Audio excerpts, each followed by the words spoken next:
Hello. Welcome to the Xirtus.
Synctank.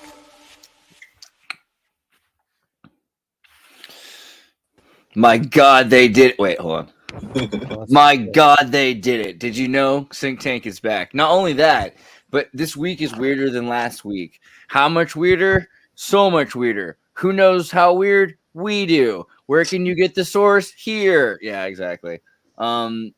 Yeah, aliens exist, but they're us. We know that. What was the one that we learned this week? Oh, they can read your mind properly. That was the article I saw first. Stanford scientists can control specific brain cells at a distance.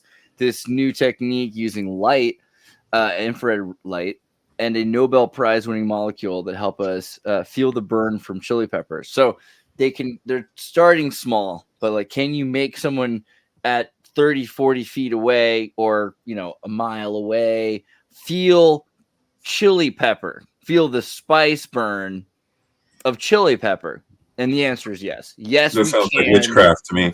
Of course, yeah. I mean, right? Also, are we giving Nobel prizes to molecules now? That feels very progressive. Yeah, of it's, us as a it's species. almost racist. But then again, like, not really. If you think about Nobel, he was the kind of guy who would give it to a molecule. He would give it to a nation. He would give it to anybody. He was pretty much into. Yeah, I like that story. I guess everyone knows that story, right? Like, In fact, how everyone true look is under that? your chair. No, I'm just kidding. Yeah. Ugh. How true is that though? The story that Nobel, because like I've always heard, he invented dynamite. We know this idea that like he was really good at soaking nitroglycerin into sawdust. It's an important noble work. But then when he was I think someone else died. Was it his brother, or he just read that Nobel died in the newspaper because someone else had published a death of a Nobel, and they thought it was him, and they said like, oh, here the father of death, the person who killed more people than anyone else, responsible for more deaths than anyone else. He's like, is that how I'm going to be remembered? So he decided to make the Nobel Prize. Is that like a Mandela effect? Is that a Nobel effect? That seems kind of weird. That's his idea. I think he wanted to replace. Is this right? Like, I feel like that's the story. He wanted to be remembered for something other than the dynamite, right? Oh, because I've heard this. Yeah, it sounds so true. Oh, well, it could be more to that, though. I mean, because here's how to take it to a more evil place.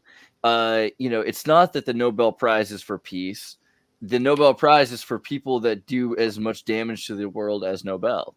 That's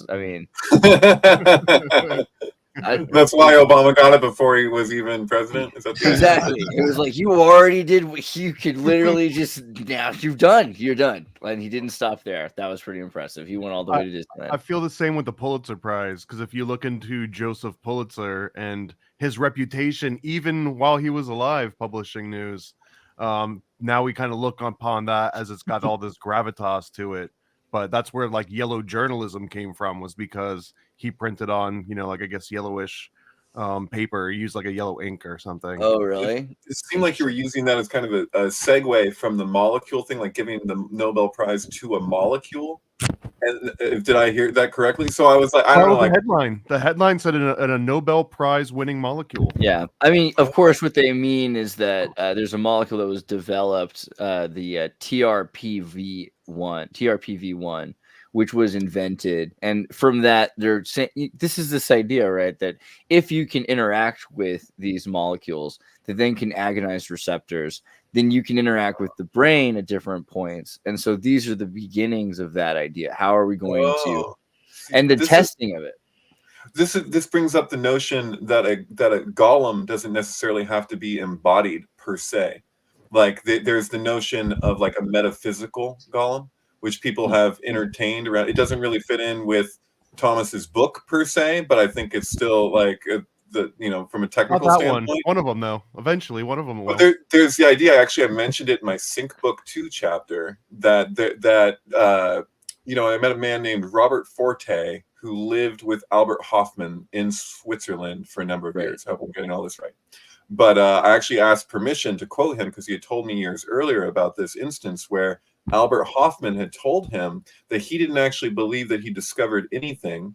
He felt that LSD was more of an entity of sorts. He had a mystical view of the thing, and that he felt that there was a direct correspondence between humanity's ability to split the atom and the admission of lysergic acid diethylamide. So he felt that in us being able to do that was basically nature's compensation.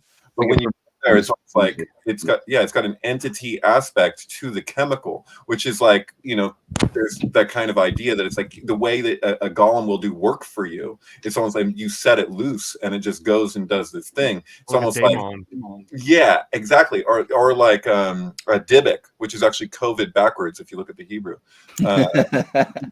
I had this thing, dude. I gotta say it, dude. Like it was like April or whatever of 2020, and I was like, oh wait, I found out. I noticed that about the Dybbuk thing, and then I was like, dude, there was this story that I heard about this armoire that was sold that was like from like the 1600s or 1500s or something that was said to contain a Dybbuk, and I got all like superstitious about it because I was like, oh, did somebody get this armoire? And that's where the thing came from. Like, I don't know. I mean, I'm more and more convinced by that there's energy that's stored into things. I want to really quickly, we should go into the book, but there's a couple of things I wanted to talk about first because there's some thoughts on consciousness because of AI and homunculus. But first, I want to ask Alex about Bitcoin because today is a special day for Bitcoin. And this is one of the reasons why I always follow you is because I feel like you make every day more beautiful, But so this is for now, in a month we're going to be celebrating the 777th week. Sorry, you explain this, right? Like Bitcoin. Yeah, it'll November 24th will be 777 weeks since Bitcoin began, the Genesis block they call it, which is a huge deal. So, I mean, I know it's like people like numbers, but 777, and particularly because I've got this whole association between Bitcoin and Donald Trump because of the orange. It's the orange coin, orange man, and there's a bunch of other stuff. Oh, that's kind of interesting. But of course, Trump, he also did a lot about 777 thing with Trump is really, really intense. So I'm sort of looking forward to 777 weeks, and the way it's gone 111, 222, etc. Each of those days has been interesting for different reasons. So, well, even just like what's going on right now, like it's risen kind of significantly, and it bounced around like almost. How high did it get? My God, it got to 30. It got like 35 almost. It's 36. Yeah. So it was not more than 26 like a couple months ago, and everything was freaking started out. The year at like below 20, and it's like. But let's remember what happened this year. You've got the FTX scandal, which proved that they were keeping Bitcoin at 20K. They were working hard to keep Bitcoin at 20K so they could control it, and that's out the door. Although we know that that's just one flavor of the government and different SECs trying to manipulate. But we have the SEC trials that are changing.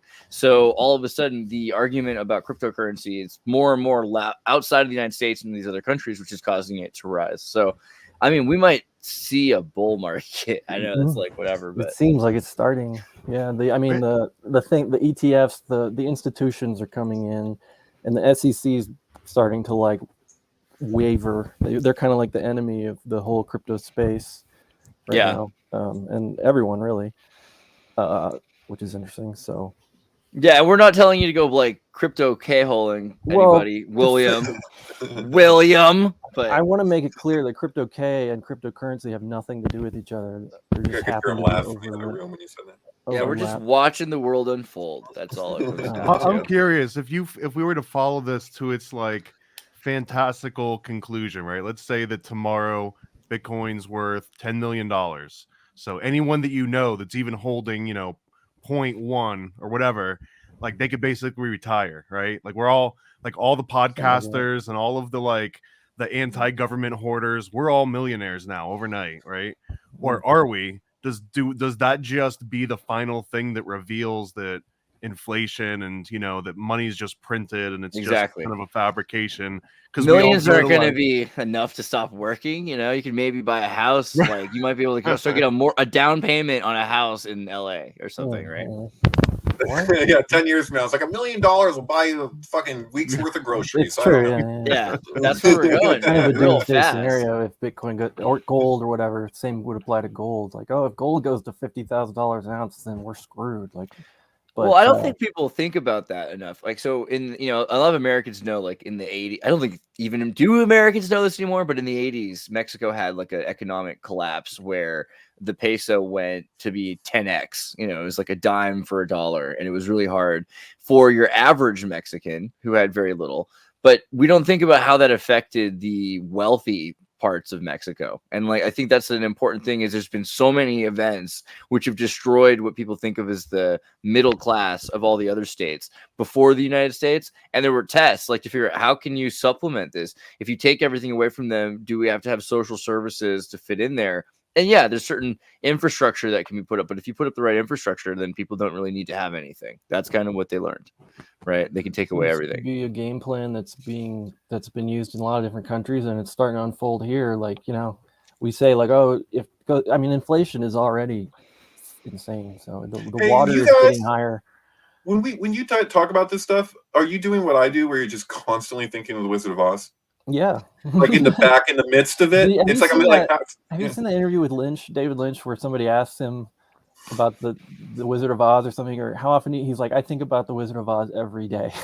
There's a whole movie now about that. Was what I was gonna say. Yeah. Well, actually, I'm that with Demolition Man.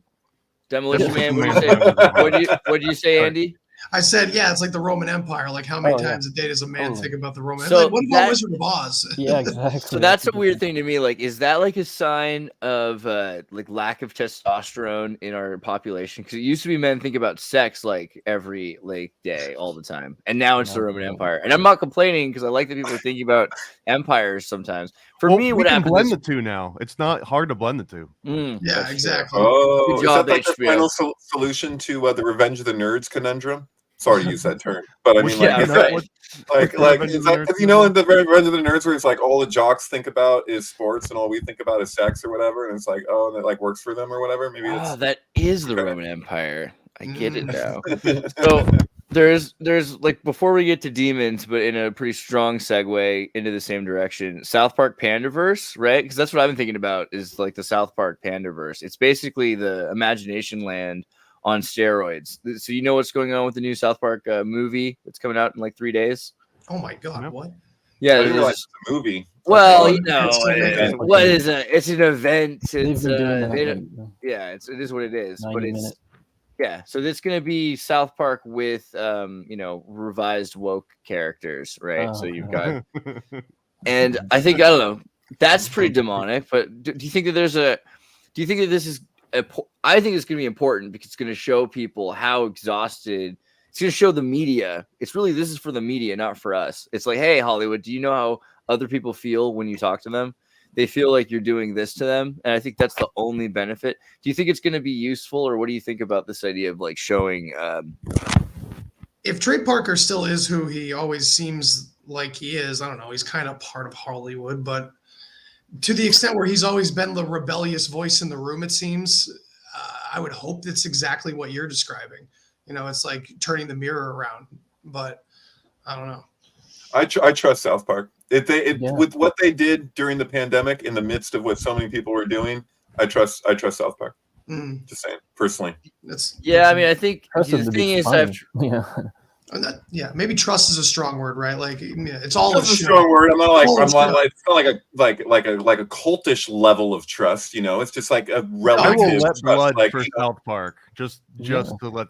And honestly, I think that if you compare that to any other long-lived season series, especially like I guess Simpsons would be a good example. Like Simpsons did it, but out of all those different series, it seems like South Park has actually kind of increased in their satirism and being on the point and not sort of leaning into like the corporate everything. Because look at Simpsons, now they got, if an album release comes out or a movie release comes out, they've got that actor or like, you know, that singer in an upcoming episode, and it's all just sort of like very right, but predictable. it's always been Fox for them.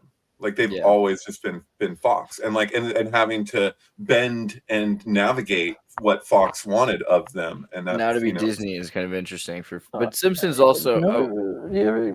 Sync wise, South Park, like it's kind of all comes out of The Shining, you know. yeah, Isn't that kind of weird because it's Stan Bring and it, dude. Wendy? What? Let's Yeah, hear what? it. true. Well, I mean Stan and Wendy, you know, Yeah. and it's in Okay. Colorado in the freezing winter. The Just whole thing. whole I've totally thing. tripped out on I mean, that too. It goes really. And then when they have the blockbuster Go Shining deep as you episode, it's just like, well, obviously, like this was here in the first place. I had that thought the whole time I was watching that episode of just like, isn't this what it always is? Does it go Right. beyond Yeah. Stan, Wendy, and Denver's? They're like more like intricate ones. Yeah, there is. It's been a while since I've kind of dived really deeply, but I did a whole breakdown of like, you know, episode 153 and such about that, and it comes out like I can't remember what it was honestly, but In it's Zuri, there. Trust me, it's there. Can I explain it to Zuri's Thomas over. like Scatman? Can I Yeah, just be do it, like, do it. some shows are like, you know, places, you know, like people. You Like, know, remember some the scene shine from the and some Blockbuster? don't. Yeah. You know, The Blockbuster could- episode was a Shining episode. Remember? Oh Yeah. yeah. And he you ends up like could frozen. say that South Park has a bit of a shine to it. You know. Yeah. You know Remember- that the book was originally called the Shiner in its original conception, and Stephen King was actually forced to change it because it had racial implications as far as the publishers were concerned, because like a shoe shiner or whatever. But then it gets weird that only one person dies in The Shining besides Jack, and it's Scatman and Crothers, and then that sets up where Jordan Peele went with it with Us, because you know the thing with Jack Nicholson's grandson in Us, Duke Nicholson, is in the boardwalk scene towards the beginning, and then at the end of the movie, during the credits, it says he is credited as Danny / Tony, because all the characters in Us, they have their character name that's like their main character, and then they have their shadow name, and so he is Jack Nicholson's grandson is Danny Tony. And then that explains why they do that voice, which some people was supposed to be like controversial or whatever, because like a condition that some people have. But when they're like, we're Americans, like that is Tony. Like that is the Rad Rom. It's the same freaking voice because it's the same thing. But yeah. I like that everyone's got like Wu-Tang names, and then they've got like the Wu Gambino name version. Episode 153 of South Park was called Stanley's Cup, and it's a parody of the Mighty Ducks. And it's not often that they have Stanley in the title. So Right. There's also, I mean, I did the metaphysical guide to South Park a while ago, and I kind of come up with the idea that South Park is about the like Tartarus or Hades kind of reality, you know, because you've got these characters that we grew up with and they're modeled, but they never age because they're living kind of in this immortal death period, right? And there's a lot of symbolism that's constantly being thrown in our face with South Park, but it does kind of it's trying to be simple. It's like, oh, these are just kids, but really all these people aren't aging and they're living in this world that's like a Naraka. That's Technically, they aged once, and that's when they went to 4th grade, right? I don't know what Yeah. season that. But you're spot forward. on, because that's the one time Kubrick really explained The Shining was as a evil reincarnation cycle. And so, you could argue that to remain in this perpetual kind of state is very relatable to like that photograph at the end. Like he's always been the caretaker. He's always here. It's like South Park is just always going to be there. It feels kind of like so that's kind of like the demon thing in South Park. These characters are becoming like caricatures of themselves, and you see the lack of moral. Like, so this is something that was interesting about movies and stories in the late 90s was the anti-hero complex and the lack of morals, because morals ruin endgame theory, or game theory, because you will choose to do things based on what's right and wrong rather than what you want to do, right? So if you get rid of morals, then you have an amazing rat race and you can watch these characters in a maze.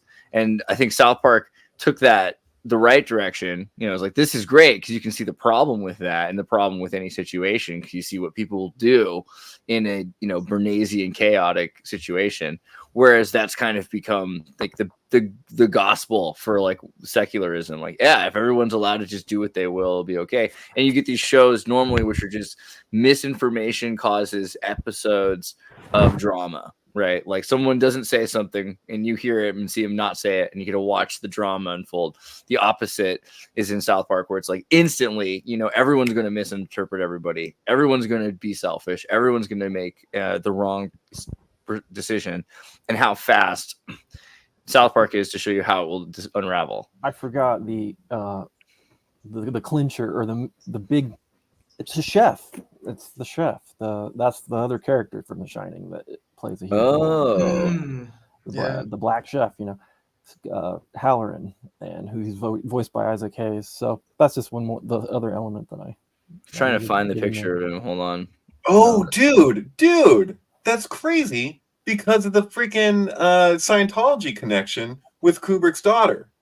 Kubrick's daughter, filmed that mini documentary while they were doing The Shining. She ended up getting essentially kidnapped by Scientology, in the sense that she was forced to cut off all ties with friends and family before Eyes Wide Shut, where he casted the two leading Scientologists in Hollywood, Nicole Kidman and Tom Cruise, at that time. And then you have what happened to Isaac Hayes, who was Shaft. I think that was supposed to be the joke, right? That it's Shaft and then Chef, because they're similar, Chef, but wow, it never occurred to me the Chef Ullman connection. That's fascinating. That's pretty wild. I never thought about that. Yeah, there seems like there's a lot there. And originally Chef, he wanted to do the voice himself, but they said like you can't do impersonate a black person on television. It's like, oh really? So then he got like, they're like, you have to pay somebody. He's like, okay, well if I have to pay an actor, then it should be Isaac Hayes. And they're like, okay, and they actually got him. He's like, oh, this is how it works in the system now, I guess. So. I don't know. You could probably go further with like in the Mr. Garrison and all those guys. Trey Parker. Yeah, Trey Parker wanted to do all of the voices originally, and they're like, you can't do the black people, and we should probably get a woman to do the woman's voices. And he was like, I don't know. And they're like, we'll pay for it. They do it with Asians, right? I mean, all the time. It's Shitty Walk or whatever. He wanted to get away with the whole thing, and they're like, it was at that point where you couldn't get away with anything anymore. Oh, it's also just like the first season straight off the bat, so that was probably that. No one told that to Seth MacFarlane, apparently. Yeah, right. He gets away with it. Yeah, exactly. The South Park movie's really good too. It's kind of trip. I don't know. It's probably really stinky for what's going on right now, like with the war and all. Yeah, like a fake war created. Yeah, it seems like in that movie. The demons of hell being unleashed. Oh, are you muted, Andy? I didn't quite hear that. My bad. I keep running into the shining, this word shining recently, and the weird ancient history I've been looking into. And, it reminds me so much of the use of the word when Stephen King uses it. I don't know, maybe you guys will find it more interesting.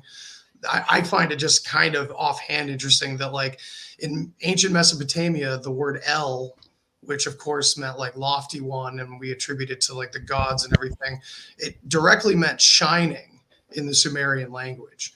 And it's connected directly to this word city, which isn't Hinduism. It's actually Gaelic, and it means shining as well, and it refers to the gods there as well. And that might be more interesting to you guys that are more into Kubrick and his obsession with mythology as well. So I don't know.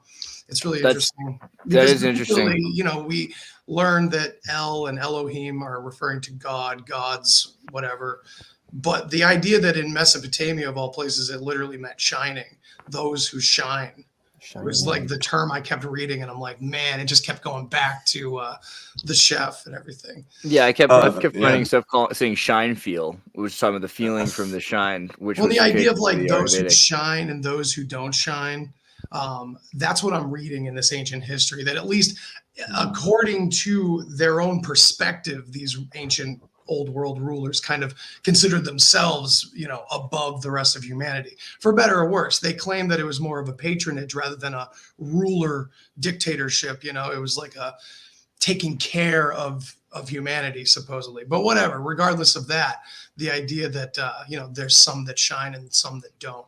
It's very prominent, and like I've been reading a lot of Nicholas de Vere lately, and it's it's really interesting stuff. And it's also connected to the word elf. It's the same word basically, just depends on where you are. Mesopotamia, it was El, and in Britain and Saxony, it was elf. The book was named after the John Lennon song "Instant Karma." Right, and you can see that on the first page when he dedicates it to his son, Joe King, which is really funny that Stephen King named his son Joe, because you're like, are you fucking Joe King? And he's like, yeah, actually I am. But that he says for Joe King who shines on. And John Lennon would die few months after the release of The Shining. It's interesting that the most famous line in The Shining, or one of the most famous lines, is "Here's Johnny," which is obviously a reference to Johnny Carson, who incidentally was one of Mark David Chapman's other targets besides John Lennon. Another one was David Bowie, which also interestingly relates because Space Oddity, Space Odyssey. Space Oddity was actually played during the Apollo 11 launch. You'll remember Danny's Apollo sweater. In The Birth of Tragedy by Nietzsche, he actually says that Apollo was referred to as the shining one. And I haven't found other validation beyond Nietzsche with that, but the fact that he thought that alone and other people read that is I would say exactly that. Yeah, he was one of the gods, and the gods of his, what is it? That's Greek, right? Apollo, yeah. I think. Yeah, so that was absolutely like, these are the languages I'm looking into and what these words really mean that we use today and we consider like American or English words, and they're really not. Yeah, I was thinking about this a bit because talking about these like religious people, and everyone's got their own cosmogony, they've got their own like genesis of equivalent, right? And then some of them are super into like Gnosticism, and so you get to a point where some of them are like really literally, this is how it happened, this is the ancient Vedic way it was, or other people are like, this is all a metaphor, these are the stories that help us interpret it's both. What it is. It's both. It's really both. It's not one or the other. It's both. And you've got modern versions because as time goes on, you've got philosophers that are trying to store this information, but you also have this like ancient point where we all see there must have been kind of a point, I think, especially with language, man, where we were interacting a lot. Yeah, because you can look at like the way Sanskrit's written, right? And Sanskrit's written script is influenced by Aramaic, even though Sanskrit's older as a language than Aramaic. So there's a lot of this, back and forth that's going on. But the thing especially since we start with oral language without the writing as well. So yeah. Well, so someone had this video I saw that was like really short, but it was this Indian guy talking, and it was about after the flood, because everyone's got a flood, even the Vedas have a flood. Antediluvian, by the way. Yeah, and the antediluvian, and wouldn't that be before the flood? Is it before the flood? Yeah, because like antipasta. It's post-diluvian. Yeah, post-diluvian is after the flood. Antediluvian is before the flood. Yeah, good word though. I love it. I'm sorry. I was trying to sound intelligent. Go on. No, it's great though. Post-diluvians, but the antediluvians would have included like before, like Noah, his family, okay, or whatever that is, because we've got people's version of that. But they're on the cusp. I'm sorry. Go on.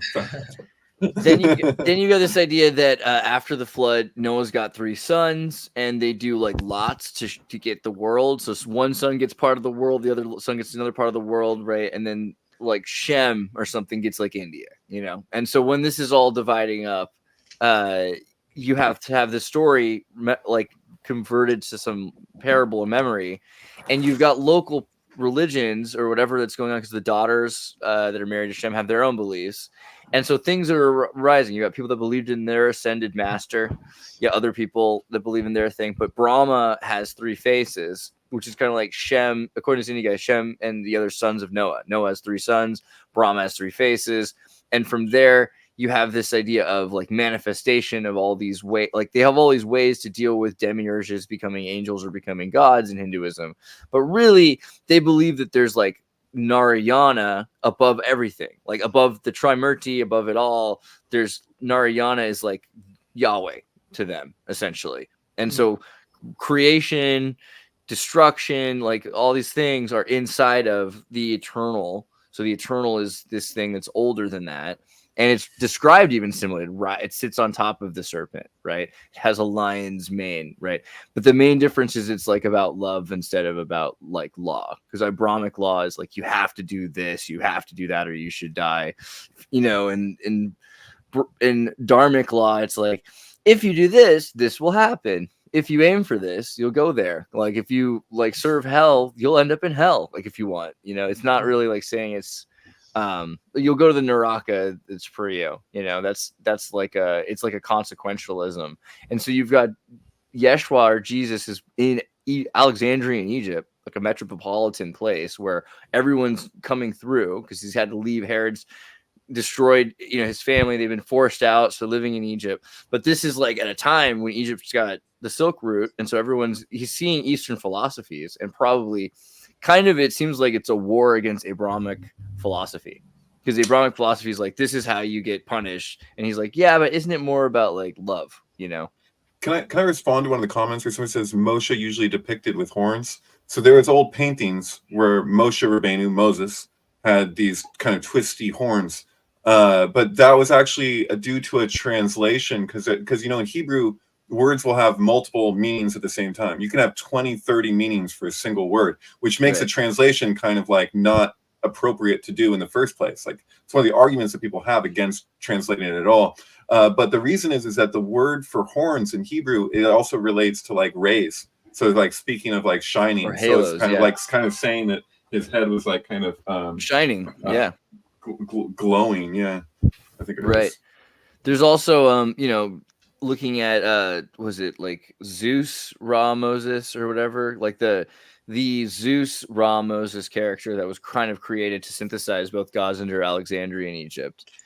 So because Alexander worshipped like a horned version of Zeus and was trying to bring more, like trying to synthesize Egyptian and Greek religion at that point. It's like, oh well, obviously we all must worship the same thing.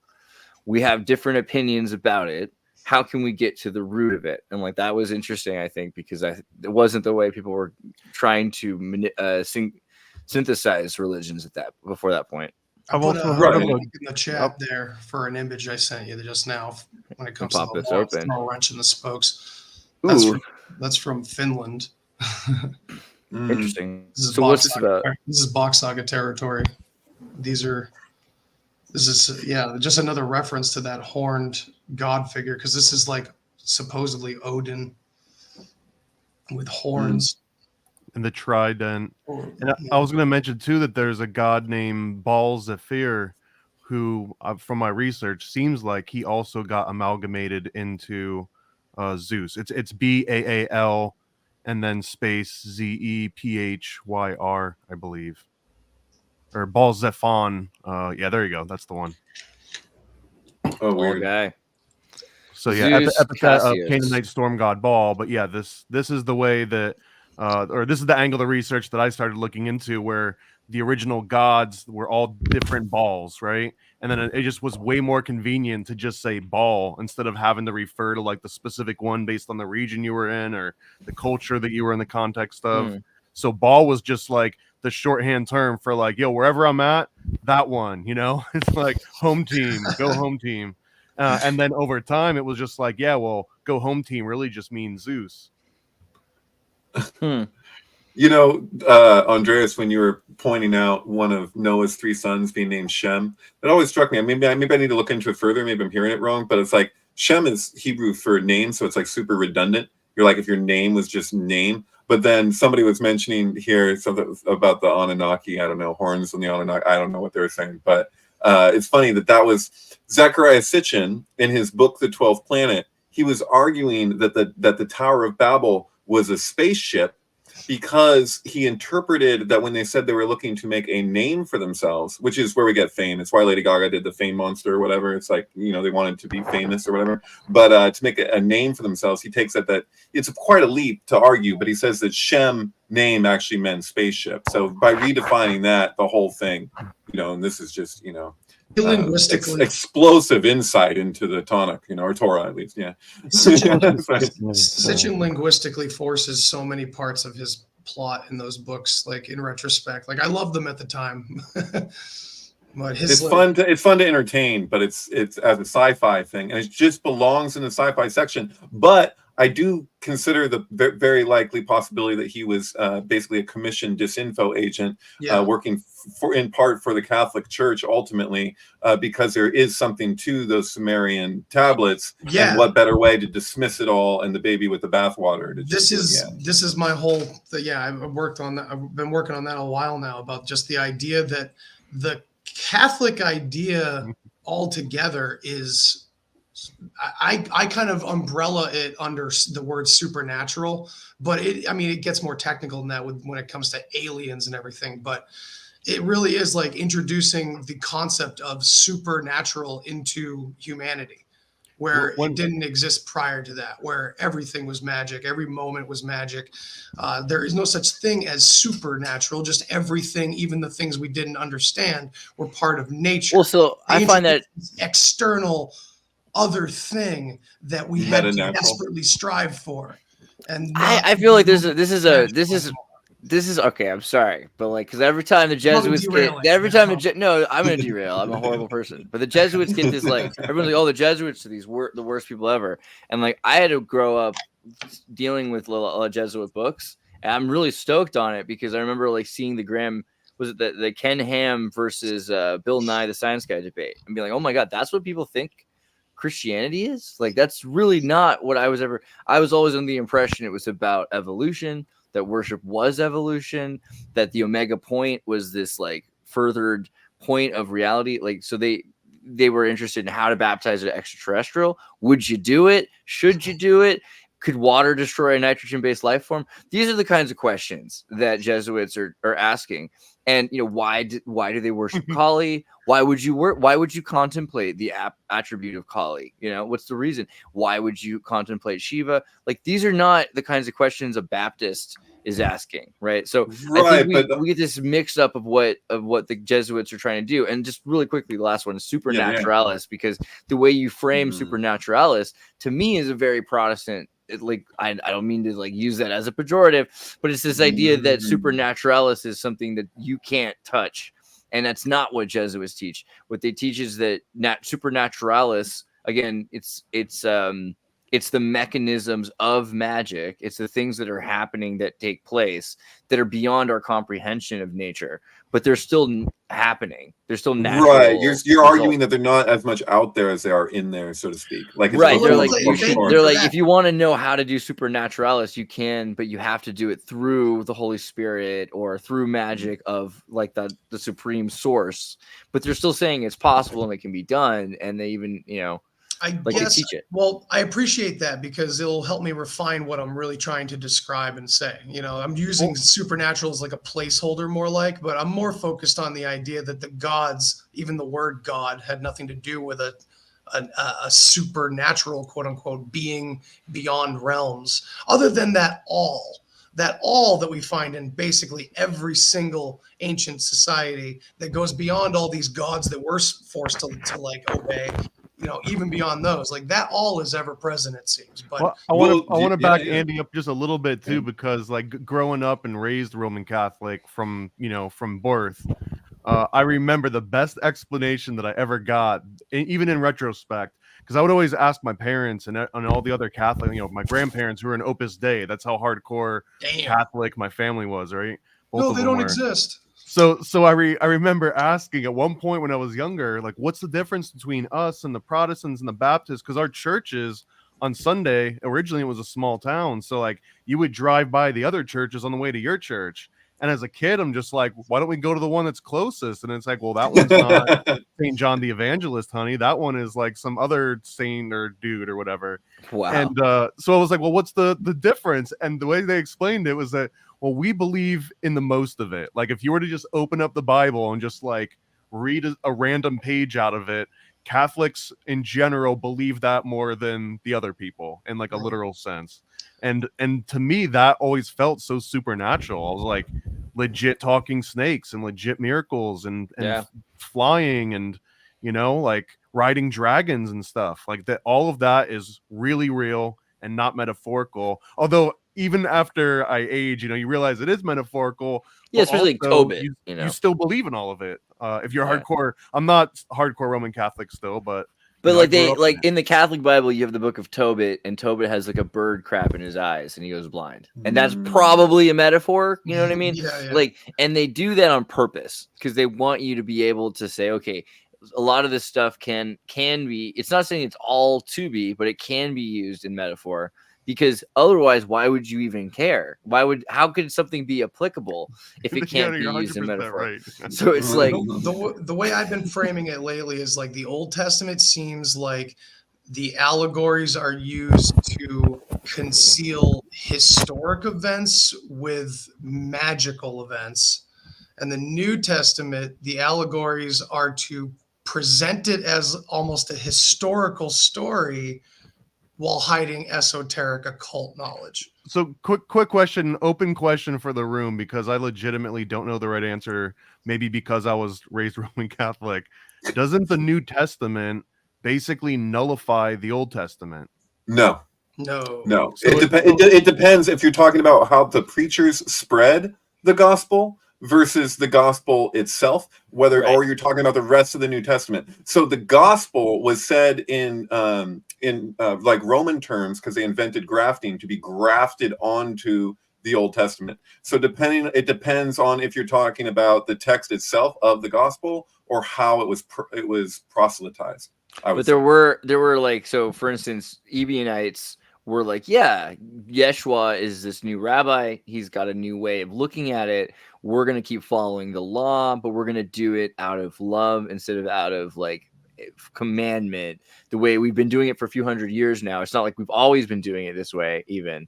And so the Ebionites were like, we're going to get back on track by following this guy. So it's a fulfillment of law. The Marcionites and the Valentinites and the Pauline Christians were like, these guys are crazy. And because also Ebionite means the blessed poor, or the poor. It just means the poor. So like those guys, they started calling them the poor as like a pejorative, and it made everyone kind of hate them. And so then the Marcionites didn't have a lot of money and they were vegetarians and all this other stuff. Marcionites then were like, well, we got a great thing going here. Like Paul wrote all this stuff because Paul murdered so many Christians. So he's really banking on Christ's blood sacrifice. Without that, he's going to hell. So he's like, this is what it's all about and nothing else. So that kind of is the reason why they teach people to read. Like, people are like, oh, this guy's Christ. I want to be like Christ. Well, what did he do? Well, don't read anything about his life. In fact, just read about his death. That's the part that you have. And they start doing that more and more under Paul. But Marcionites, they're like, dude, we love Paul so much. Let's just get rid of the Old Testament. And Origen takes it further, saying, actually, most of these books, if we were to look at Chronicles is made up of a lot of other books, which we can't find some of the originals of, or we can find the originals and they have more in them. So why don't we break up Chronicles? But a lot of Marcionists were like, let's just get rid of the Old Testament entirely because you don't need it anymore. And that was really useful to non-Jews converting to the faith, because there are a lot of Romans and Greeks that were all of a sudden hearing about Christianity. And they're like, well, do we have to do all this other stuff? They're like, no, you don't have to. No, but they still kept Psalms and Proverbs, That's why you look like Gideon's Bible or something. It's like we like this stuff, but we could do without this other stuff. Will Morgan, by the way, in the comments is totally nailing it, because he was like basically like it's all about the sacrifice, because you have the animal sacrifices occurring in the Tanakh, and then you have Jesus is the sacrifice of the New Testament. So it's like the sacrifice of sacrifices, because he like represents us all, like speaking to the all thing, like it's very much in line with Pan. Like he has his transfiguration at Mount Hermon. Actually met a guy at one point who wrote really complex essay making an extremely strong argument for the placements of what occurs in the gospel, where and why. So like Mount Hermon is for Hermes, right? And Pan is like the son of Hermes. So it's actually, there was like artifacts for Pan, because there's like a Pan cult at the base of Mount Hermes, which I don't know if it still stands because things get destroyed in the territories over there like crazy, you know. But there was like, we know anthropologically that there was a cult that existed that was all about Pan down there. And so you have like this transfiguration occurring there for symbolic reasons, because this isn't completely removed from what was the religions of the time when the thing was written, you know. Yeah. Oh, you look like you're about to say something, Tom. Yeah, well, I heard something recently that kind of blew my mind that I couldn't get out of my head. So it was that if you were to sacrifice something to a god, to a being more superior than you are, it doesn't even have to be a god, right? Let's say it's like ants to humans, or Fun dogs fact, to the word humans. God actually is a Germanic word that comes from a Sanskrit word, which means something to sacrifice to. Okay, good. Perfect example. Perfect. A+. That feels like the quotable already. So if it's dogs, right, or if it's ants, you're not going to care if they sacrifice another ant or another bug to you, or if it's a dog, like if a dog kills another dog, like you wouldn't ever be able to kind of see that as a sacrifice meant for you, because that happens naturally and it's kind of mundane, right? But if you find out that there's a piece of God on the earth and you go after that thing and you sacrifice it, it would be the only thing that the superior being might actually take notice of and have some kind of respect for. So there's almost like a heretical like respect of, you know, even though God put a little bit of himself down here, like we just killed it and sent it right back anyways. And it's like, yo, respect. I don't know. I kind of disagree with that a little bit, only because of this experience I had on like 10 hits of acid where I was up all night, and then like where my kitchen was, it like aligned with like the ground outside on the other side, like the room was like built into the soil. And so I was like watching this cat as the sun was rising, ripping apart this gopher and like throwing it up in the air. And it was like this whole like blood frenzy thing that it was doing. But I could see that it was clearly for us. Like it was sacrificing the thing for us, as though we were like, it's like we were greater than it or whatever. So it's like, here, I'm making this offering for you. But yeah, you know. and I guess I've had cats leave like little moles or rats or rabbits and stuff. I think you guys really, that's toxoplasma talking. Like you guys are just, your cat's a naked drug addict who murders, and he leaves bodies and wants you to deal with cleaning it up. Last time I took acid, I had to dig through a bucket of ground up raw, like, you know, cow eyes and stuff that I was feeding my dog. Wait, what? You're feeding your dog cow pies? I'm missing. Just like a raw food thing. You get sent to you a bucket of just ground up hind parts and such. And so, but I took acid, but I had forgotten to feed her. So I was doing that. So just digging through it, and it was fine. I don't know. It was actually made it less gross in a way. That feels like a William Burroughs book. Yeah. Yeah. I don't watch video games, so yeah. It was kind of a body horror day. That's funny that I see, because Cronenberg did Naked Lunch. That's what you're saying? Okay. Well, no, that's just what I watched. I watched Videodrome that day. Oh, really? Oh, you're not saying that because Cronenberg did Videodrome and Naked Lunch? You're just saying that? Okay, interesting. Nice. That's true. Okay. I wanted to say about before when he said about the Old Testament, New Testament, that one thing to say that obviously they're both relevant because, or it's not nullified because the whole thing as it's constructed is of a piece, you know, put there by the King James, the same team that probably did Shakespeare and all that stuff. So Old Testament. Sorry. From the producers who brought you Shakespeare. Jesus on ice. Connected. So. Shakespeare as Jesus. Before we went on to another tangent, I just originally, when this all came up, I can't remember how we landed on it, but I was just wondering, doesn't the Catholic Church have FU money at this point? Oh, that's what it was. It was the Catholic Church did some kind of conspiracy against Zechariah Sitchin to smear like Sumerian history. But I was just thinking to myself, A, does the Catholic Church have FU money? And B, what would you do if you had the amount of FU money the Catholic Church has? Wouldn't you go after just like any little frivolous thing that seemed like a good idea? I think, you know, the Catholic Church is known for like assassinations, is what, like, over the last few centuries, a lot of people are like, oh, you know, like they're always there when something happens to JFK or something else like that. So there's a little bit of a higher level there. And I'm sure like you can see like Catholics influencing media at the highest level, actually. Like they've got percentage of Disney and things like that. But for the most part, they sell now. Like you're always hearing about the Catholic Church having to sell a property because they have to pay for a local you know, issue, like with the child scandal that's happened. And I think they're doing this on purpose because they're moving property into shell companies the same way as the Mormons or a lot of the other, you know, churches did. They're currently being repped by Joe Biden, so that's doesn't bode well. Oh, they can't be bad then. Well, so that's the thing. You have to have like a puppet organization and a shell organization. So like I did an interview a long time ago with the SSPX guy, which is from the Society of St. Pius X. And I think, I don't forget, did we already talk about this? But it's interesting to me because what the Jesuits in the Catholic Church did was they worried before Vatican II was going to happen that they were going to mainstream. And if they didn't go mainstream, like you're going to lose your religious status. And they probably wouldn't because of the freaking Catholic Church. But the way it was going in America, you know, around the world was, in a lot of countries don't have the care that the United States had for the Catholic Church because we have archdioceses that kind of control things here in a lot of ways. People who get elected in the Midwest or in the East Coast or in the West, you know, in the California, they're kind of, you got to get the archdiocese blessing. This is still a real thing, you know?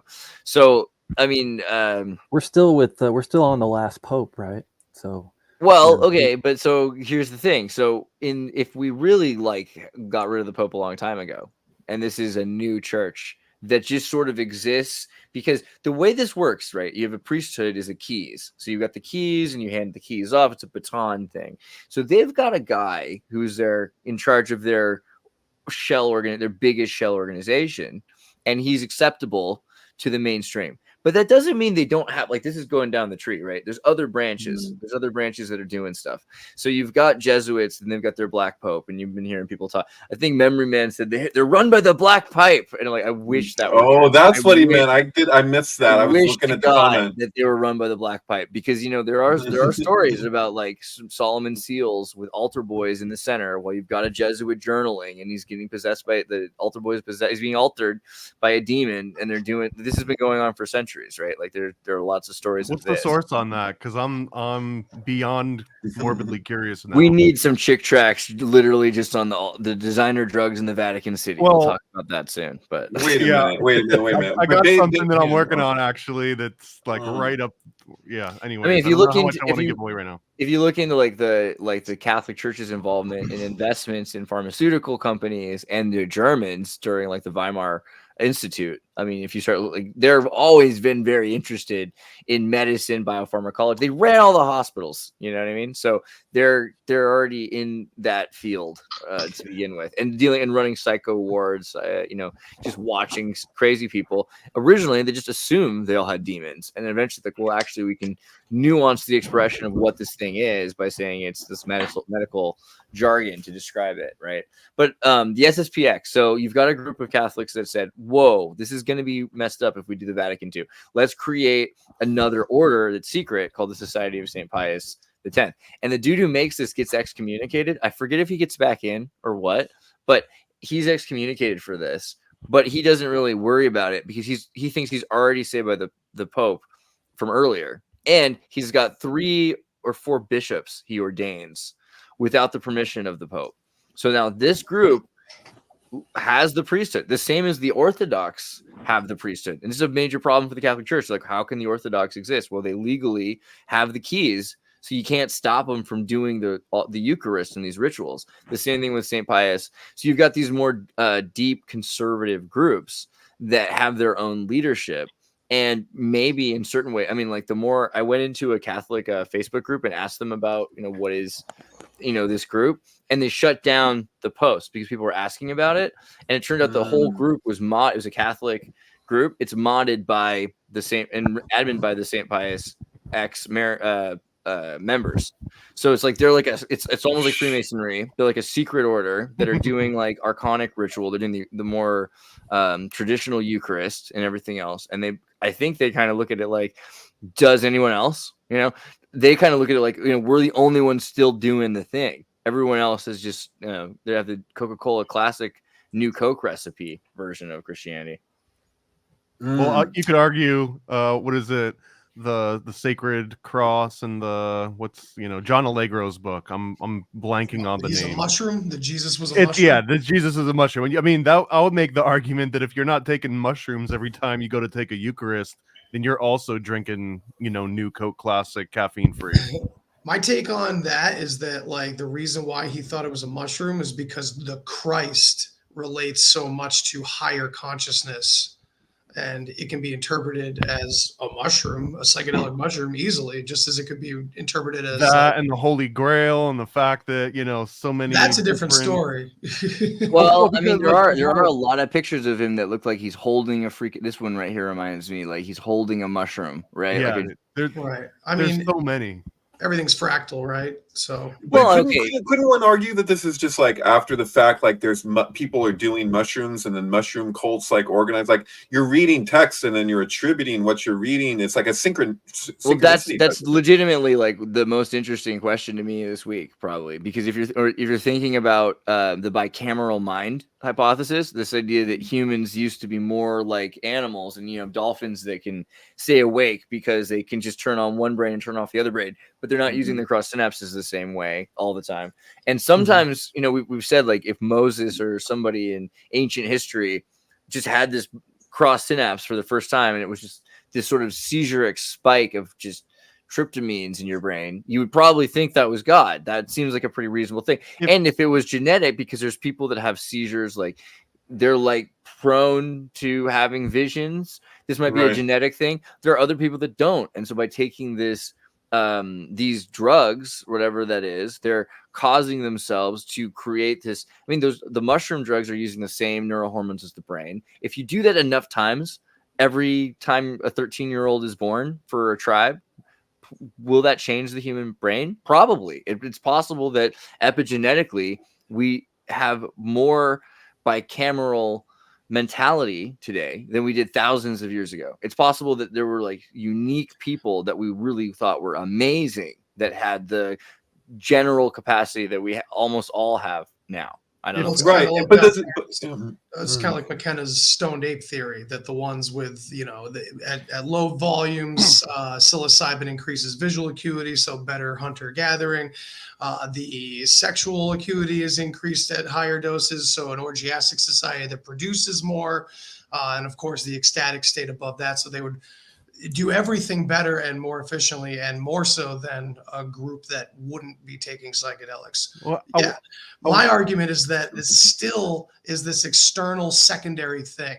It's just like that book, the Forgotten Key or something. Some guy that wrote about finding psychedelic substances. The Immortality Key. The Immortality Key. Brilliant book, but still, it's doing something where it's going, oh, okay. So all the skeptics are like, that's where God comes. That's where all this mumbo jumbo spirituality comes from. It's a psychedelic, no wonder. And it's like, yeah, but that state can be reached beyond taking a physical food into your body.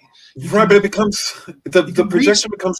No, sorry. Yeah. Sorry, real quick. You can reach that state not just by accident through a near-death experience, but through so many different ordeals.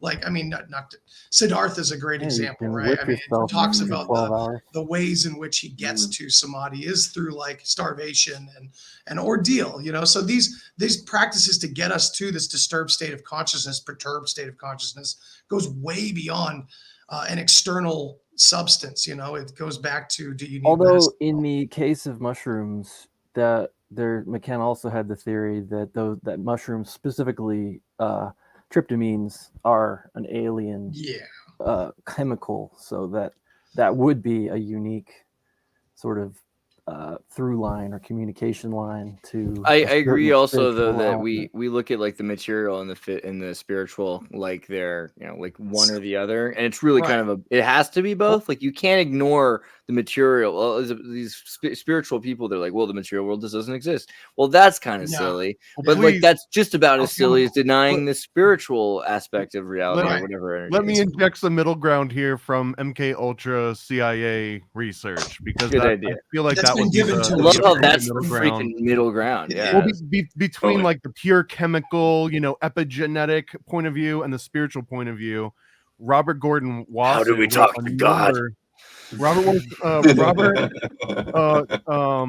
Wasson wrote a number of books. One of them in particular was Persephone's Quest, and there was like 2 or 3 others. One of them, I think the one's co-authored by Hoffman. But in one of these various books that he wrote on mushrooms, he breaks down the entire thing in like mythological terms. He shows how almost every major religion has these direct ties to Soma, or if it's not Soma, the different like variations of psychedelic mushrooms in particular, all the way back. And some of it is far reaching, but I also find that this doesn't try to go after the McKenna Nostradamus woo-woo time wave zero angle with the DMT elves. That's one crowd, right? But that crowd isn't necessarily as persuaded as like the spirit molecule crowd, where it's maybe a little bit more scientific-y, outlandish. But then this guy approaches it. He didn't even take mushrooms. I don't even think that he did the psychedelics, which is kind of sad that he knew so much about it but never actually engaged in it. Or I guess it was or never said so publicly. Yeah. Or yeah. Maybe it was a way to substantiate it. It's like, no, I'm not high as fuck. I'm telling you this from a completely because scholarly place. This was the VP of JP Morgan Bank. He was like a personal friend of JP Morgan Jr. He was part of all of these various clubs. He's the one that introduced mushrooms to Henry Luce of Time Magazine and the Century Club and Skull and Bones, and he was a very well connected person by far. But it's just like he's the one to me that, especially for the crowd of you guys right now that I'm talking to, he appeals to. Well, if you believe in mythology and you believe that the evolution of these stories from religion and mythology really hint towards something more specific, I think that he's got the most compelling argument. Like, especially if you've read the spectrum all the way from McKenna to Straussman to whoever else you want to kind of throw in there. Right. At a certain point, though, this is what I want to say. Does it matter? Because like there's a story. I don't know where it came from exactly. It could have been Rabbi Nachman, but probably not. But there's a story that illustrates this point of where a Kabbalist meets Moses in the afterlife. Right. He's like, he meets Moses and he's explaining to him right away. He's like, oh my God, it's Moses. I have all these ideas I want to shoot. So he starts dropping all this mathematical and Kabbalistic and symbolic stuff that he's extrapolated from the Torah. And he's like dropping, like, you wrote this. Like, what do you think of this? And he tells him this whole spiel. And by the end of it, Moses is like, wow, I never thought of any of that. But that's fucking amazing, that kind of thing, And it's like the point being, like, at a certain point, look at what you did with it. Does it really matter? That's why I was saying, like, with the mushroom thing, it's like, well, if you have people relating to it in these ways, like what? And I think it does matter, though. I know it's a rhetorical question. I 100% think it matters if you're going to church and you're eating a little cracker and drinking grape juice, or if you're going to church and you're drinking like some toxic ass, right. But no, I don't. Maybe you're missing the distinction here. Maybe not. Because when you're talking about you're talking about the Eucharist, and you're like the Last Supper in the Gospel, when you're like, eat of this bread, you're eating my flesh, drink of this wine, you're drinking my blood. Like, that's like pan. Like, pan literally means the all. That's why you have like a pandemic, a panorama. Take your pan pizza, whatever the fuck.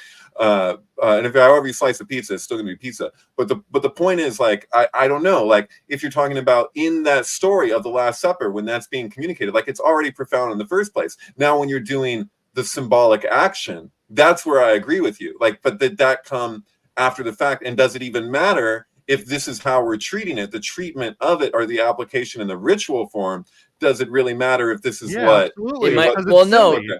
Well, It's no, silly what to I- generate a hold saltine. on. Was Wait, Jesus wait. giving the mushrooms? Like, Wait, or, The because point that I was trying to make or originally he was is the mushroom? was that I think it's they trying to once again like take the power away from the human being, the one that can meditate for 20 years and get to amazing places, and say no. It all came from this external experience that you can have for $10.99 at all these stores that are popping up because we said they're okay. You know, and it's just, I'm not saying it's an illegitimate form of spirituality by no means. I mean, it's how I got to not be an atheist anymore so many moons ago. But at the same time, like, I don't know, it's weird. It's contrived. I think also we have this idea that, you know, the ritual is the same as the original event, but it's once you've unlocked the experience, You don't need which it is, again. the material experience was a trigger for the spiritual, Yeah. or even just the psychological release of hormones and everything. So if you can do Catalyst. that once, Right. you probably can figure out a way of releasing them again. I mean, you don't actually have to What take I this. rem- All I right, so remember- I'm paranoid. So I'm paranoid, and just take it like take that Brian Marusic guy that Not wrote as the much as Immortality me. Key. He's on Joe Rogan promoting, you know, one of the biggest podcasts ever, promoting this mentality that, and it's not going to be used as one time in the sacramental way, and then you get the point and you don't have to do it anymore, or you take your lifetime trying to get back there on your own, as it probably was meant to be done as a sacrament. It's going to be, you know, 60s 2.0, and it's this time it's government. Oh wait, last time it was government sponsored too. But that the government doesn't really control that. Like you can the government can try and influence things, not just the government, but like a society, secret society. They can have like some Agencies. degree of influence. Yeah, agencies, but it's like they're Marketing. it's so relative, and With that's the such a legalization, the new that almost pharmacopoeia, feels like you a know? government conspiracy in the first place to give the government that much credit for something like that. Like when I think seriously, like when I think of MK Ultra, the word that comes to mind is like the Debbie Harry like backfire. Like this is your plan. And like when like because this is the thing, man. I've said this before, I'll say it again. Like when they put the flowers in the guns around the Pentagon, when those people were encircling the Pentagon with what's his name? Steal this book. Abby Hoffman. And like I don't think that was a psyop. Like it was a psyop, but not in a sense like this is organized by the government. This was like some serious, like there's every indication if you follow his life and what he had to deal with, that he was actually going against the grain, at least at that time, you know. And it's like when they put the flowers in the barrels of the guns, I think that was like, you know, as far as those intelligence agencies that were fucking around and thinking that this would distract the public from war and they could do whatever they want to do, they gave it to soldiers. They're out there trying to climb trees and shit. They were like, oh, this is perfect. Let's get the public on this. We can do what we want. They'll be so busy with it, no one will care. And then they were like, oh shit, activists on the stuff. And I think that was a backfire. Like I really do. Do I think it just comes down to that's all it is? No, I don't think it's as simple as that. But there's a reason why they stepped Also- away from, like, in 1968, you know, you've got 8-year-olds being told to take LSD on basic cable. And I think there's a reason they stopped doing that. Like they introduced in the 70s Romulans, were these like PCP. No, they were DXM. They were Dextro. They were the DXM tablets. They were tablets. So now you get cough medicine. It's even hard to get cough medicine with DXM in it. But it was a weaning period, and they were trying to get people onto amphetamines and diet pills and things that they'd also been testing in the 50s and 60s, but away from the psychedelics. So I think there was a backfire. Yeah, I think there's a backfire. They were Do giving you kids remember amphetamines Ken in the 30s. Kesey's like speech when he was like, no more acid tests? Yeah. And he literally says it, and you're watching that, and he's being filmed, and he's like, it's like a public service announcement that we're done with acid tests. Like they've showed it all that they've had to show us. I think we need to stop this. It's like, dude, you were already like, you can listen to his recordings of when he was experimented on by MK Ultra. Like, as a matter of fact, that is out there. It is ultimately available. Like, Menlo and Park like, is where it happened. yeah, he was a willing participant. I used to go there pretty regular, actually. Where were you just yeah, looking for scraps or what? No, I used to live in Los Altos, so the Menlo Park Veterans Hospital, you know, it's like right in the center there. And yeah, I would go there pretty regularly. This is them inventing tie-dye, by the way.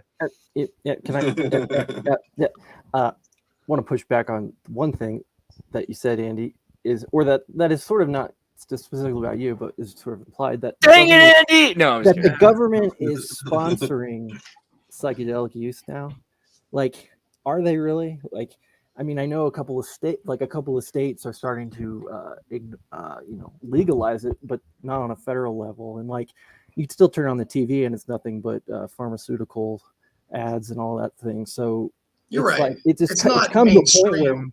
it's come to a point But where they start it's slow, common right? sense. Like we have it's just out But out also, of you know, insanity to keep them illegal. Maps is run by Sora. Well, not run by, but a lot of the money that makes Maps possible comes from Soros. So the investments are all coming. the money in the world.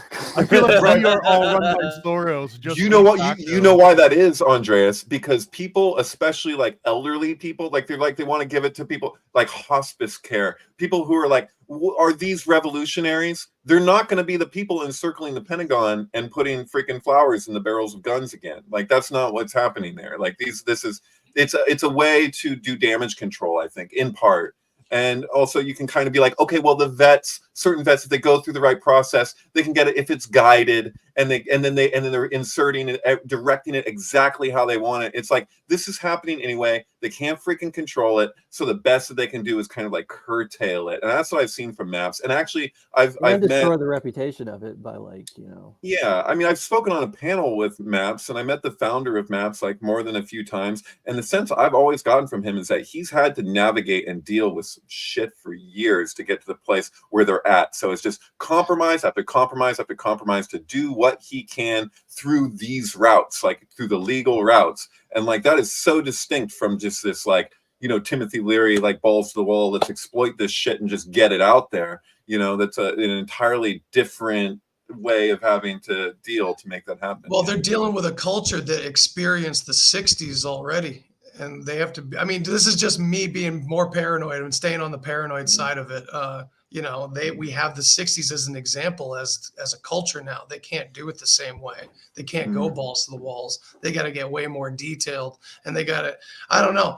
It really does feel like the 60s all over again they can't do it recognizably, but I don't know. My only pushback would be that we're dealing with nonlinear warfare all the time anyway. And we know that, my God, I look back at my teenage years with what I know now, and I'm like, man, every rebellious act was manufactured for me, like the whole counterculture. So it's hard to step away from that. What? Wait, was it really though? Because well, sure. Yeah, I feel like you had people. I can justify it by saying you had people in high school that were like there, that they knew were there selling drugs. You knew who they were. The high school knew who they were. Everything was set up a certain way. You had these kinds of events that were promoted through the media. We had MTV that was creating a feedback loop of what counterculture did and what mainstream normies did. Well, you didn't want to be a square. Happens in the mind, not in. So I agree with Andy in this one. I think of the time I talked to a Muslim kid, and it felt like they were so annoyed because they're like, "Look, what do I do? Do I dress the way my parents want me to dress? Do I dress the way MTV wants me to dress, or do I dress the way you want me to dress?" Yeah. It's just not like I say, wear what you dig. Yeah, it's not. But he's like, I don't really have a choice because it's like not really what I want. It's like I have a model here, like so I can either dress the way my parents thought that I should dress because that's traditionally like a practical outfit. I can wear whatever the hell they're trying to sell me on TV, or I can try to look like a basketball star, a prostitute. Like what Halloween costume is MTV promoting? So I feel like we really were modeled. There's also a lot of parts of like the disaffected there too. Like it was the disaffected that were being spoken to the most, in my opinion. Like I was a dejected metalhead, and like that's where a lot of the depressing, suicidal, angry, fucking horrible music comes from. Not that I still listen to it, but of course. And I was a straight-laced kid who would look over at a metalhead and be like, "That guy, he looks." Well, I was happy. gonna say that, like when you say like do I dress like how they're selling it on TV? But the thing is, like you said, it's like most of TV was the cookie cutter. This is what you're supposed to be like. And a lot of us were like, no, we don't want to be like that. And of course they offered the alternative too, always, and of course, well, I mean, I would say, of course, what are you going to choose? But that's not the case, because how many fucking pop color jocks did I go to school with, Right. But also how weird it is that that's what it became. It's like to wear a tunic is like the most medieval thing. And so t-shirts are modern tunics. And so all they had to do was make you hate people who wear collared shirts. And all I had to do is get like leopard print cheetah to feel okay again about it. Yeah. Hey, Bill says just say gnosis. So I think just say gnosis. Yeah. That's a good point. What about AI avatars, or do you guys even care? I was looking at this, the idea that AI agents that could roam the internet, and it's like what they're doing is training AI in, video game systems so that they are used to interacting in 3D space and everything like that. Where do you see this going in terms of like modeling our experience for AI? I think that we're modeling our experience more and more, hoping that it'll. I think there's going to be a convergence here where I think it's going to be interesting, at least.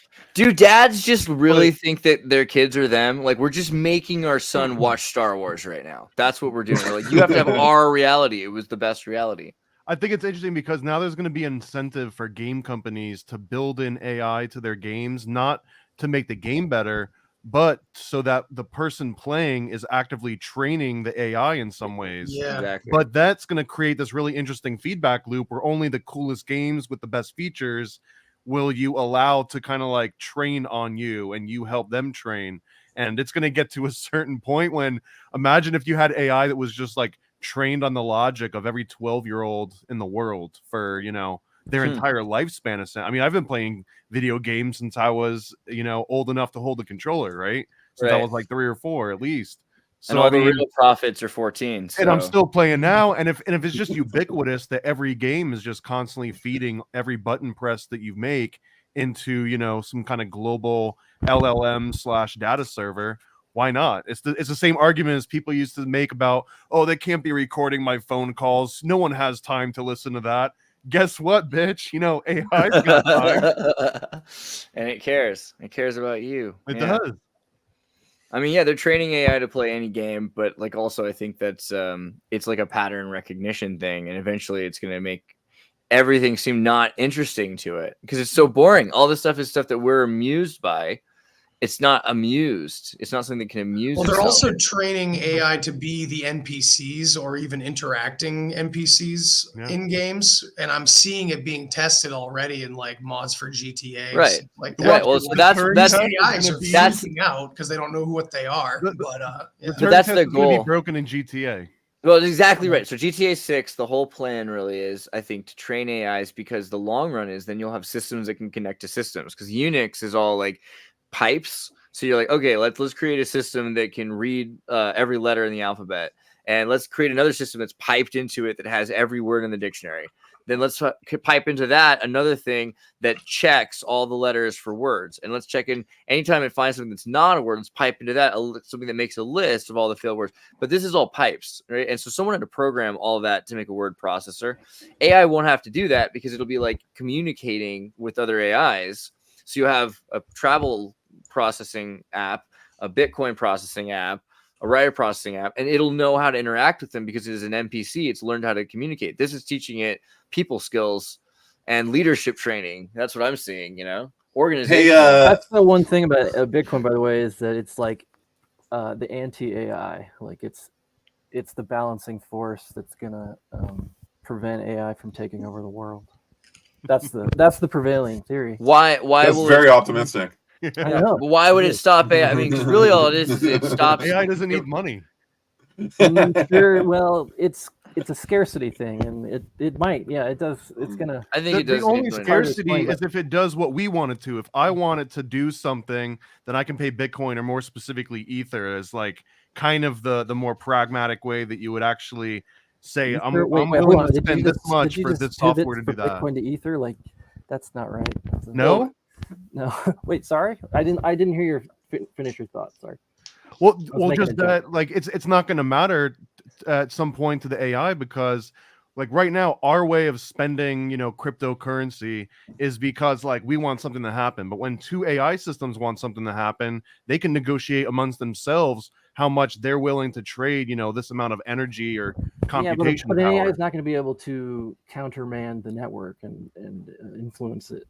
The production of it in any way. So I think it might so one of the things that's interesting about cryptocurrencies is if you look or AI, like in general, a network of AIs working together becomes a system of daemons. And so it's very much like an operating system, but an operating system that's a real time, it's an RTOS, a real time operating system. And so with a real time operating system, things are very confusing because you have order of operations. So you have to do math in a certain order or else it messes up your calculation. So how do you do order of operations and yet still have real time, because in a real time circumstance, you might send a request that has to be done before an order of operation. How do you call it a race condition? So the way you do that is you have a stock market for order of operations, and you're like, well, I gas it. I want this order to be operated first. I want you to prioritize getting this calculation exchanged, and so and you decide the value based on how much processing scarcity exists in order to maximize the potential of calculations that can be done. So AI will be using cryptocurrency in order to decide which processes to go in which order. I think that's the future. The future seems like absolute, like, ultimate dissipation. Like we've gone from the densest side of value, like gold, silver, like density, to paper, to now basically the we the is a ether. very specific we. It's not everybody on the planet we. The we is like the consumer we. We are being the consumer we, but what is monetary? Like you had a World Trade Center, right, where you're dealing with what is the value of currency, what is the value of the peso versus the dollar versus the shekel versus the whatever. And the thing is that for the longest time, I saw this in Norman O'Brown's Life Against Death, where he argues that for the longest time, the relative value of gold to silver actually had the ratio there had everything to do. For years, for many, for I don't know how long, but a really long time, the relativity between the sun and the moon. So it's like gold was associated with the sun and silver was associated with the moon. So it's like, for however long, the relative value of gold to silver actually had to do with the relationship between the sun and the moon. It was all mathematical. And so it's just time is money. Time is money. Money is time. So I keep 7 o'clock in the bank and gain interest in the hour of God. It's just there's a weird thing where it's like we're relating to what we're projecting as like value, but our values are continually changing. And so like when Klaus Schwab says you'll own nothing and be happy, like as fucked up as that is, and how much of a reaction I have to that, I think he's literally telling you like this is what's happening, like this is where we're headed. And I don't think it's going to be tomorrow necessarily, but like that he's just kind of like giving you a heads up, like that is where it's headed, whether you like it or not. The other part about being in an ivory tower is you do get a very like farther vantage point to see like what's coming, on, right? Like when you're down at the ground, you don't necessarily see 15 miles out. So that's part of the good part, I guess, being in the ivory tower is you can shout down at the peasants and be like, hey, this thing's going to be here pretty soon. But everyone's like, oh, you're just up there in the ivory tower. What do you know? Well, it's like, I think also if you look at billions of people instead of persons, like, you look at a hungry baby in Africa, it's different than you look at like millions of people that are feeding themselves. And you're like, this is ridiculous because one guy's got so much food. He's got more than he can eat. And he's just sitting there on the ground, just eating food as far as this guy's seeing, because he's seeing billions of people eating. And you got another person that doesn't have any food. So you're thinking to yourself, like, look, there's no way he could even use that stuff. Why am I even arguing here with somebody who wants to, like, what is their goal? Like, is it just to build Burning Man? Because we have Burning Man. We can watch people be creative. There's a time and a place and a manner. There's a way, there's an outlet for the human condition. But if you don't allow for these like fundamental things, which have not been taken care of, you have to admit, like hunger is something that both has not been taken care of and has been reinforced. It's been institutionalized in order to control states through, state banking loans and war. That seems like it would never go away though. Like that, it just seems impractical to ever expect that humans won't ever use hunger against other humans, period. So to me, it feels you like would. Because the thing is, you only have, so you're a bee, right? You're a bee in a hive. That's like the Solomonic system. A lot of these symbols, like Deseret, you have this picture of a hive. And in the hive, everyone has a job. There's no drone without a job, right? And the queen is, Fight Club. The queen is a slave, right? Because she has to constantly breed more drones. And then the drones, they own nothing, right? But they go collect honey in the flowers and they play and they explore all day. And that's liberation theology. That's Marxism. That's the new world order. That's ancient Epic of Gilgamesh. It's all the same. This idea the VR cyberspace is the field of honey that we're all gonna. Well, I mean, so many people are so obsessed with like there's all this stuff that you need beyond food. but you don't need it, right? It could be just the experience of it's enough. And I think that's going to be interesting because Jesus talks about the thought. As soon as you have the thought, it's become real.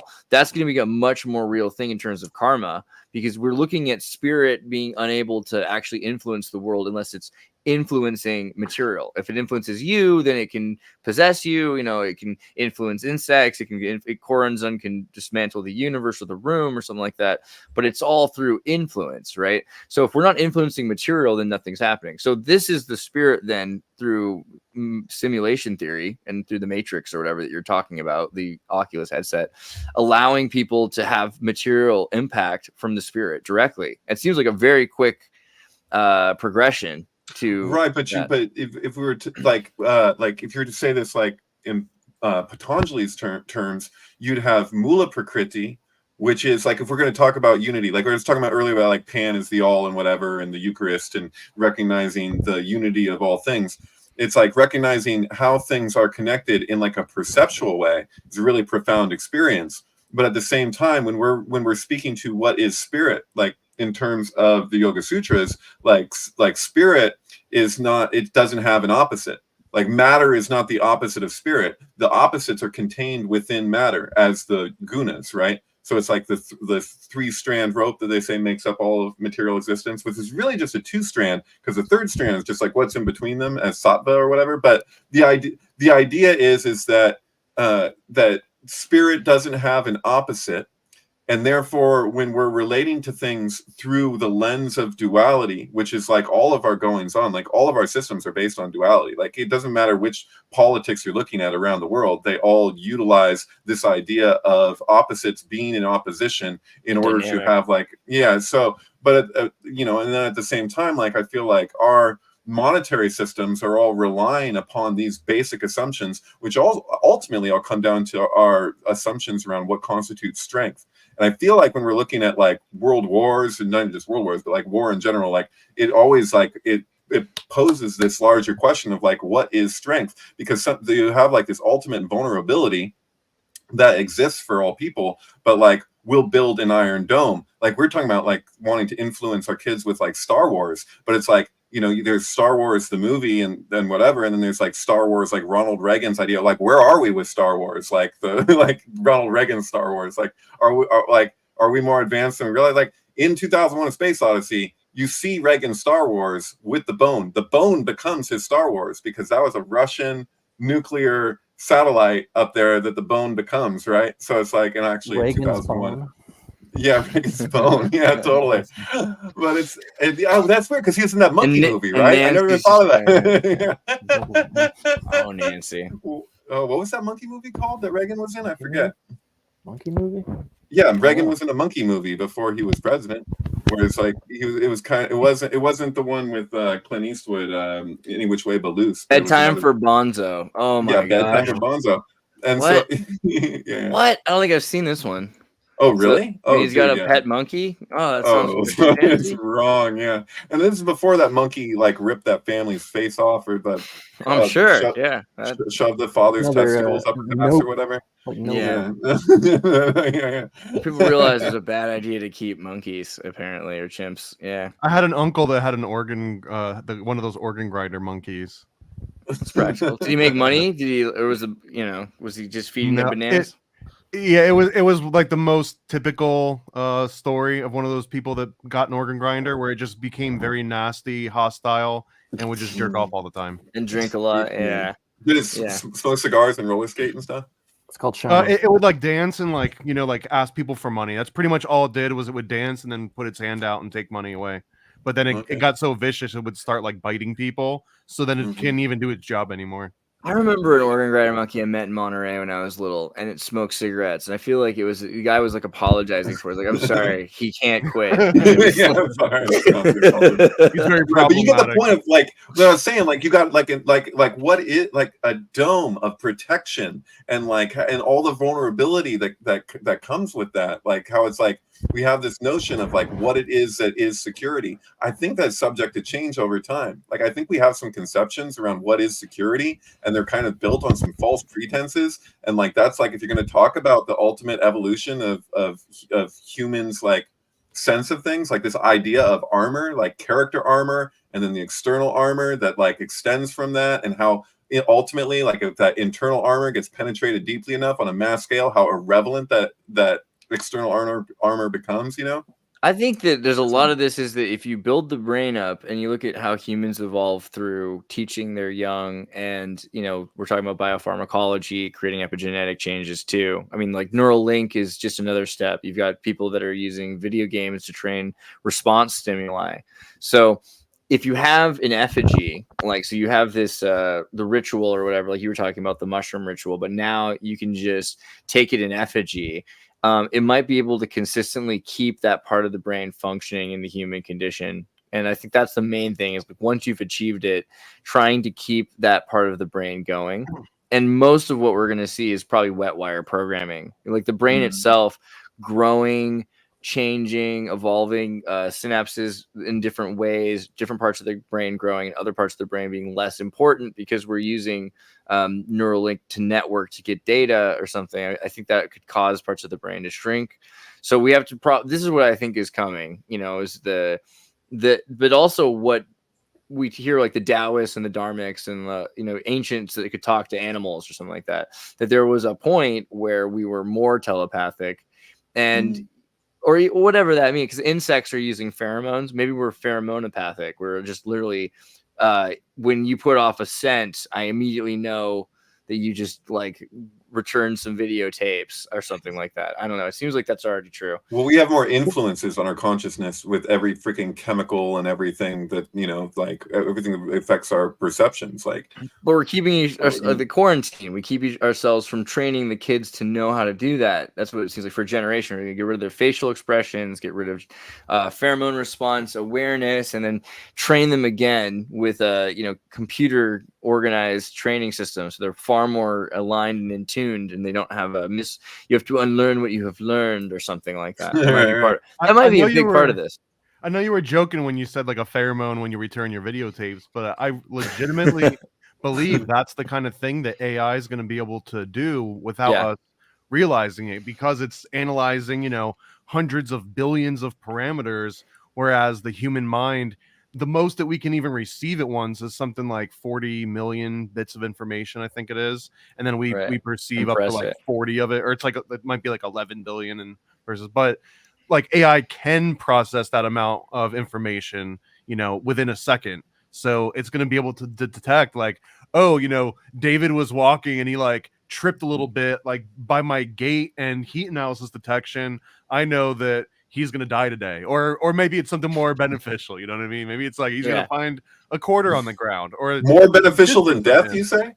and I also just want to tack on too that I do also believe that you only have to have that experience once, and that reminded me of Gordon Wasson's other book, which is Road to Ulysses.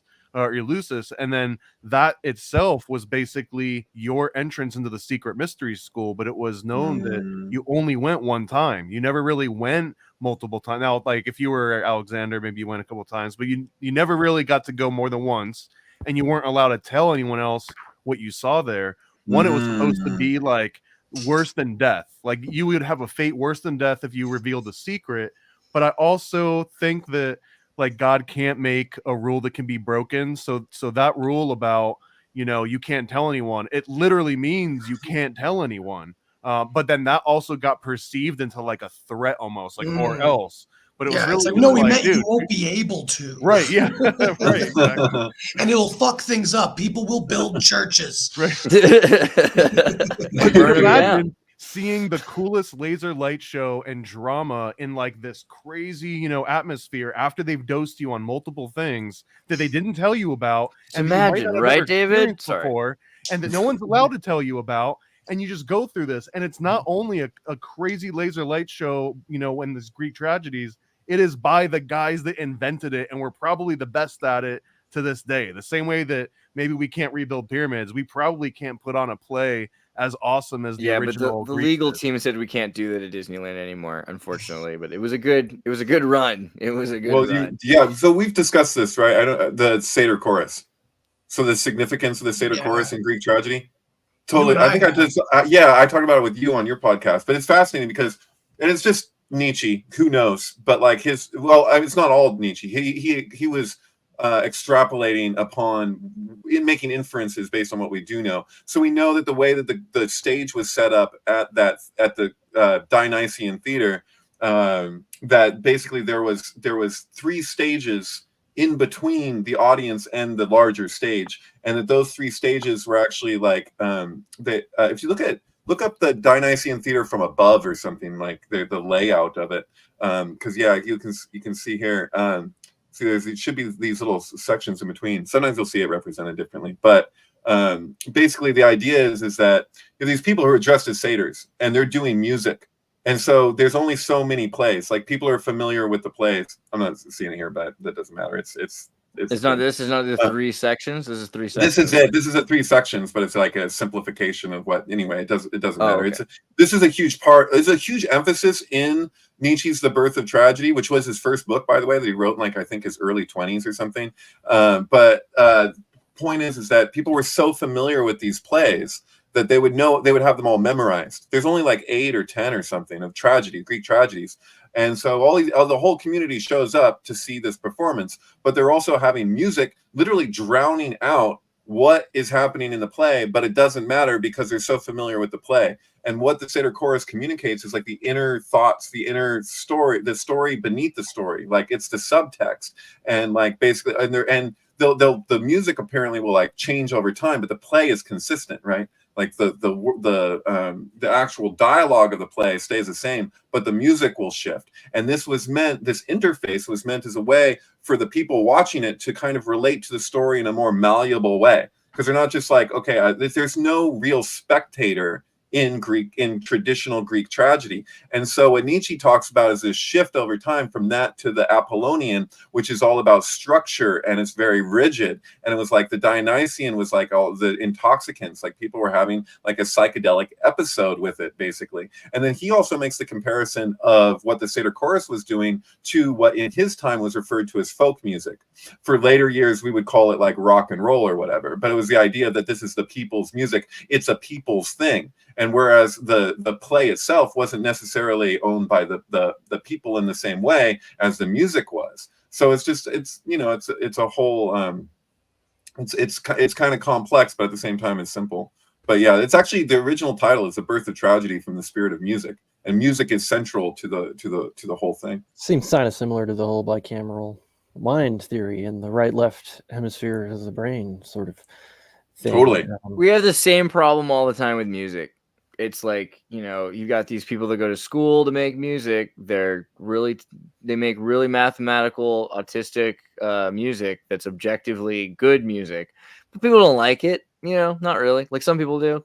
But then you've got people that have no skills or just that akin, who are creating things that break the rules of music, and the average person really loves it. I think what is objectively good music, though? I think like Mozart or something like that isn't really. It doesn't matter whether you like it or not, because it's mathematically good music. It's Western notation. Beethoven could be deaf and write down music. Couldn't Venetian snares or Dream Theater be considered like mathematically? Absolutely. Yeah, I was gonna say like mathematics is objectively better than everything. And it is. Right.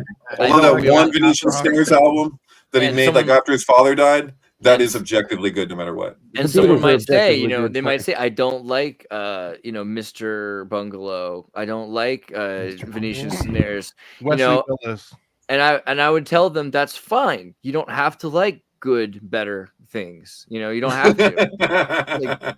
This is true. I mean that earnestly.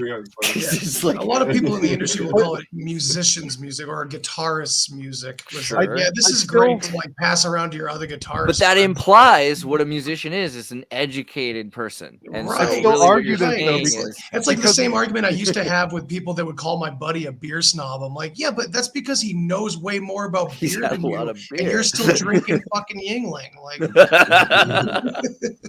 Could be it's because he has a better palate than you. Is that something but that happens everywhere. But that doesn't, again, like that. So like I'm not saying I prefer Beethoven over like I don't know. I'm trying to think of Right, but I guess just Miley the phrase Cyrus, of so yeah. objectively good because it's mathematically sort of perfect in Right. a way. But Because that's it's the to same, open a that's, portal. It's like it's designed for music boxes. It has a different purpose than to please you, right? Right. It's like if you go to the Mormon church and you listen to the music, it's not to please you. I think a lot of these are specific notes that are being played. They forbid certain sharp, angular, black keys on the piano from being played. They didn't want to hear, sharps or flats. So there's a lot of minor chords or bands, right? Like Dude. these are all things that sound really good and they have really practical uses in music, but they were banned for religious purposes. I think a lot of music, this is when we think about it, like you've got the Veda, right? The Veda is a great example. The Bhagavad Gita has all the subtext, has all the math, has all the physics, but it's like a blind king is being told this story. And so is that the thing that matters? No, it's like the stuff inside of the story. And he's being told through song. So like also, is it the words that matter or is it the tonality? And apparently the tonality is really important because they really think that each tone evokes certain kinds of emotions. And I think that's kind of proven by music, right? Which is why we use sound scores to sell you things. Dude, I just realized we're having the exact same conversation that Hermann Hesse has in Steppenwolf. With is he talking to Mozart or is he talking to Beethoven? I can't remember. But But he's slightly more elevated than that one, though. Paging Philip K. Dick, yeah, we're like in a loop. Maybe, but yeah, no, it's just it's his issue was I don't know if you guys read Steppenwolf, but his issue was that he was relating to music. He'd go to church for music, and he was really into symphonic sound, and he would just he's really into opium too, so just relaxing his whole thing, and he doesn't see jazz as music. He's like, that's not even music, and they're like, It's basically this thing. They're like, is it that you don't like jazz or you're intimidated by its lack of boundaries? So here he's like, he realizes that he can laugh and he can transform. He's relating to himself through the duality that there's only two selves. There's the wolf in him and there's the man in him. There's the bourgeoisie and there's the animal. And so he basically comes to realize that there's an infinite amount of selves, and to go from one to the other requires like laughter. The ultimate moral at the end of Steppenwolf, to like try and sum it up as with as much brevity as possible, is that he has to go through what is essentially an evil reincarnation cycle until he gets to a place where he finally learns what to take seriously, takes it absolutely seriously, and is able to laugh at everything else. Who would be a great musician? Seth Garrett, Joe Smith's grandnephew, who does not listen to music. He has the psychological disability to enjoy music. He's like, songs. I don't like songs. He doesn't. Not a lot of people, special people. They're autistic enough that they are hearing and seeing so much that a song is way too complicated to just be like, I'll ignore most of the stuff and follow the loop. You know what I mean? The loop is, I think, especially today, music's all about the loop. Orchestral music's not about the loop, right? Orchestral music's about this milieu and also a triangulation. You have a rising action, you have a story, you have a rise and a fall, and you have a beginning and an ending, right? So it's a story. So there's a lot of reasons why I think like the best musicians should probably not be able to enjoy music at all. Like they shouldn't. They should. The kinds of people that are writing that kind of music, because it's a lot like the Torah or something. You're writing this thing, dude. I'll tell you, dude. I shouldn't even say this. I shouldn't name it. I'm going to name him anyway. This guy Beretta, who was in our scene, and he became relatively famous. He produced a lot of music. You know that guy. Yeah. But anyway, and he probably would hate me to say this, especially on a podcast for a lot of people. But I'll say it anyway. He told me at one point that he doesn't like his music. He doesn't like what he performs, but he does it because this is what people want, and it's like a job, basically. It's not the type of music that he listens to on his own, but he continues to produce it. And I was just so perplexed by that. I was like, it never even occurred to me before that you could be a musician and not really care for the music. All the musicians producing. I know are like that. All the guys I know who tour, oh my god! You think that like Offspring listens to Offspring? You know what I mean? Right. Yeah. Well, it's when I get a song, you have to play again and again. Like I can understand that, but then how do you explain like the boss, like Bruce Springsteen, just being able to like do so much enthusiasm every time? You're like, how many times have you played these songs? Yet apparently, from what I understand from people, that's like one of the best concerts you could ever go to. No, Bruce Springsteen is the boss. People, I remember I told you already, like in Spain, I got to a town and like there was nowhere to stay. They're like, you don't understand, Bruce Springsteen's here. I sold my car. I'm like, this is gonna be nuts. It's like There was that, there was a metal singer years back who was asked questions in an interview about like what other metal bands he listens to, and he was like, I don't listen to metal at all in my spare time. And it's like, what? You're the lead singer of this band? It's like, yeah, because I don't want to sound like them. I don't want to sound like them. I want to sound like us. Yeah. So it's a cool mentality to have. They sounded like everybody else, but cool mentality to have.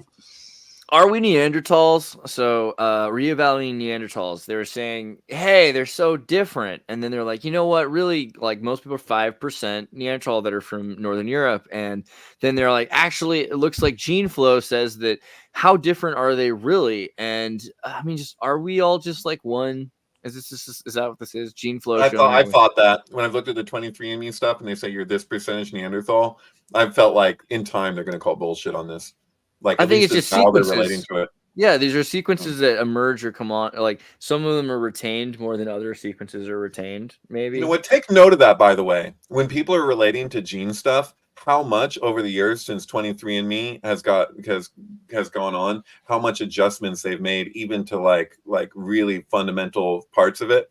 Just be aware that it's not. That's one of the problems with getting like overly aggressive about that kind of stuff. Like anything related with identity in that way, dude. Can you imagine hold like on to your seat? Can you imagine the pachydermatologist or like the pachyderm expert? Like, because there was like a guy, there was a department in most schools, and they were talking about pachyderms, and then DNA comes out and they're like, actually, pachyderm just means thick skin. It's not a real.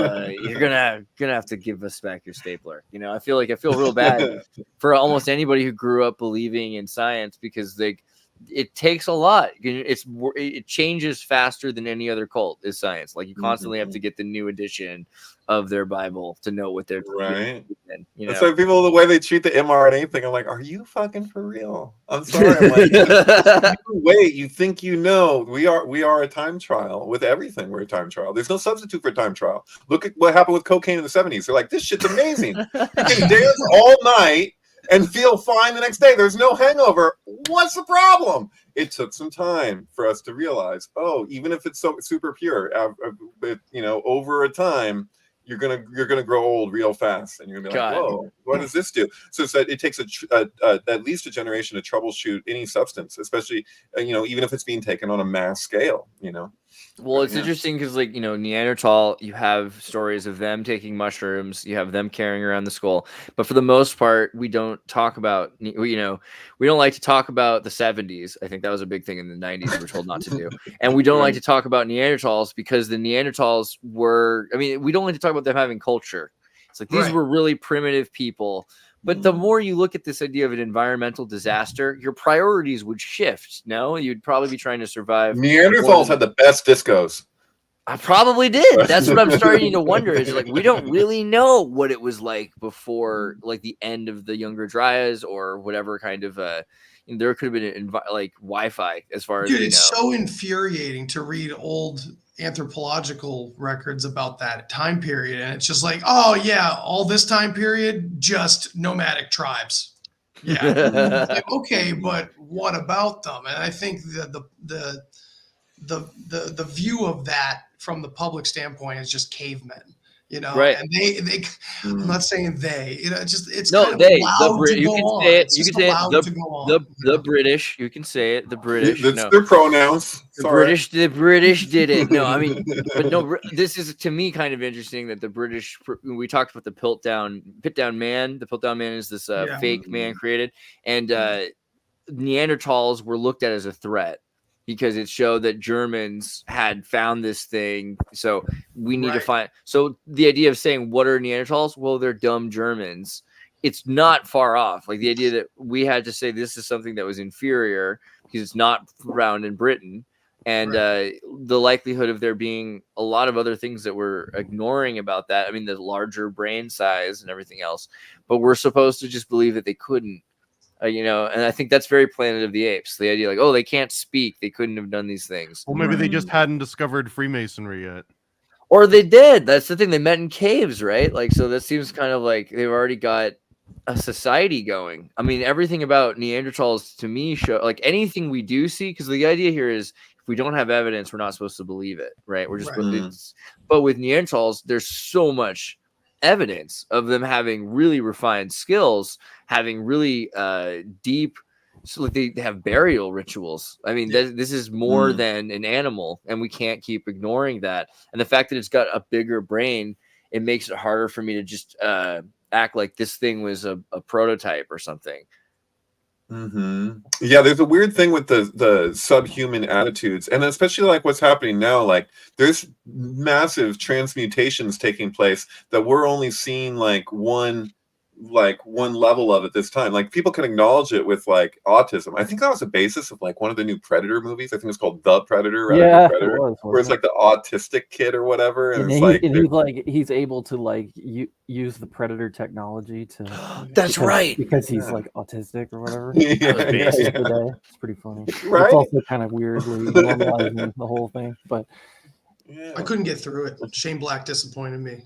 You know? He was an actor in the original. Not his best movie. It was awful. Not his best. I liked the Prey. I had a hard time finishing the Prey, but I liked it in principle. The idea of femininity is violence. I think like that's no, Prey has a great ending actually. I like the ending of Prey. That was like that why was does cool. humanity survive? The mother is why. Right. Well, There's there's something of the king kill ritual in Prey, and the way, and then like I think people like had this knee jerk that they're like, oh, it's like a woman or whatever, so they thought it was like going to be some woke whatever they thought, and it wasn't. Like that's not what it really was. Like it was actually a really freaking cool spin on the whole on the mythology of the Predator franchise. I thought it was a good one. Yeah, is that Prey? Is that a Prey? I didn't even know what Prey is. That's like a so it's, Predator 2 at the end with Danny Glover, and he's like got the gun or whatever, and it has the year on it. This is like going back to that time to give you kind of like a context. Yeah, next they're going to either World War One. I think it's World War One is Prey #2, and that's coming out pretty soon. So that'll be interesting. I'm in for. Someone's in the comments being like, evolution, blah blah blah blah blah blah blah. So I'm kind of curious because like I was saying more this idea that we're gene flow and that there's a bunch of different kinds of humans. But do you think that, or what? Do you think that there's no like? What do you think about this? Because they're saying that some people believe that we've always looked just like we do now. We've always had the same ability we do now, and we've just been blowing it essentially. I think that linear chart of the progression is really misleading. And that there's multiple lines, and it's almost like synchronistic, like multiple lines occurring simultaneously, and that there's actually great mystery involved in it, and we don't know everything. To oversimplify this, but is Lamarckian linear while Darwinism is exponential? Because that's the way that I've kind of interpreted it in oversimplistic terms. Like Darwinism, like a mutation, can all of a sudden just put you leagues above everything else, and now that thing, because of that mutation, becomes the thing that rules all, regardless of mental capacity or morality or anything. Versus Lamarckian, I guess my favorite part of it, at least, is like this like inheritance of knowledge and information, and almost like your bloodline or your entire family tree is constantly evolving up to something. So like I don't know. I feel but like Lamarckian kind of infers it, and it doesn't do it on purpose, but it kind of infers de-evolution, because it's saying that you're starting with this higher intelligence design, and you're not using it all the time. Sometimes you use it if it's useful, but for the most part, that's just stored in junk DNA. And so that kind of I think makes a bit of sense. Like what we're saying here really is probably these are more advanced humans than we're being described. They're not stages up in evolution, but that we're maybe like a fragment out of a degeneration of humanity. Like there was more options to humanity before, lived longer. At least biblically, this is the case. We're a devolution from the biblical human, because that's supposed to live 1,000 years, right? We're a piece of the hominid pie that is left over for whatever reason. Yeah, Hominid. that's true. Because we killed the rest. That's a good point. I mean, there's some weird stories from long ago, like Sasquatch stories in the Native American tribes are fascinating to me, the way they talk about it, because it does seem like tribes that were killed off eventually. Do I think that humans came from it? What kind of perverse? Don't say stuff like that on this show. Come on. That's No, not came for apes, came from apes. Yeah. No, either way though, I On think apes? I think it's the point. We're Ape not doing that. is a weird term though too. You know, it's like a lot. Yeah, we are part of the quote unquote ape family. We're all Simians, hominids. I guess. Yeah, well, yeah. It probably came from pigs, right? Isn't that the deal? Yeah, I like the those pig silly story. pigs? Yeah, no, I- that's Goat and a better. monkey. There's going to That's- be yeah, something exactly, to this that's though, like the when we break down terms and 2001 we're like, Space Odyssey. when we find out like what is a simian and then like what is a dinosaur, right? The dinosaur birds are dinosaurs. We just look at Wikipedia, theropod, dinosaurs are birds. So this idea of a simian, right? This is probably the root of this, like because everyone's like, okay, they're not apes. Apes and humans come from this simian thing. What really is the bipedal simian? Like why the anthropoid, the simian anthropoids, right? Symbolic. Yeah. Simba. I don't know. I think Is that what there's, there's a lot of epigenetics that are probably happening to survive, and then we think of those as the most important distinguishments. But really, what if everything has this?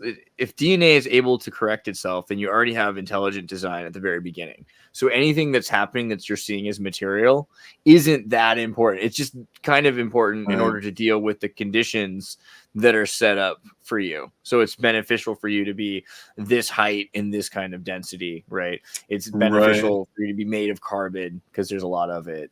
I like the Upanishads angle on it if you apply it to evolution. Like the idea, like not that which the eyes see, but that which by which the eyes can see. Know that alone to be Brahma, the internal, and not what people hear adore, etc. So it's like this idea that you don't develop your ability to see except through a primordial desire to see. Like you develop your eyes out of that primordial desire.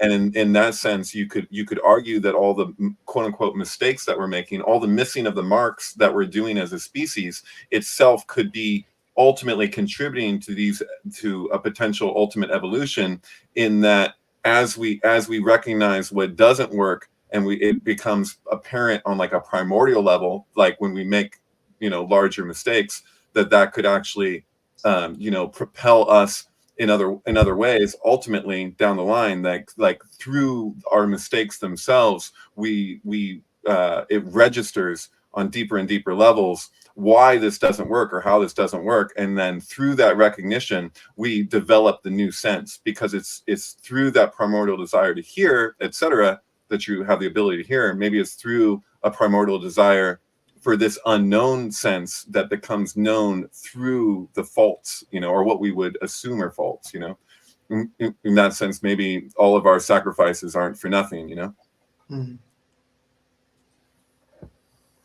Oh, you're muted. Andreas. Sorry, again with the Jesuitism, because like Teilhard Chardin's whole point, right, is that we have evolution, but again, it's as spirit, because most of the kinds of evolution that Darwin's talking about are aesthetic. It's like right now, this is really in, and so you lucked out by having that. That's not what we're really talking about. More, it's like, how are atoms able to socialize? Why is it that material is able to socialize? And Chardin and the Jesuit theory is that it's spirit. Spirit is conscious. And there's like a primordial consciousness that's connected beyond, because material has beginning of time and end of time in it. So beyond material is beyond time. So it's reflective on the evolution or the growth of change. And so Christ is, to like a Jesuit Catholic, kind of the evolutionary step of humanity. And if everyone acts or becomes like Christ, then we have an evolved human species.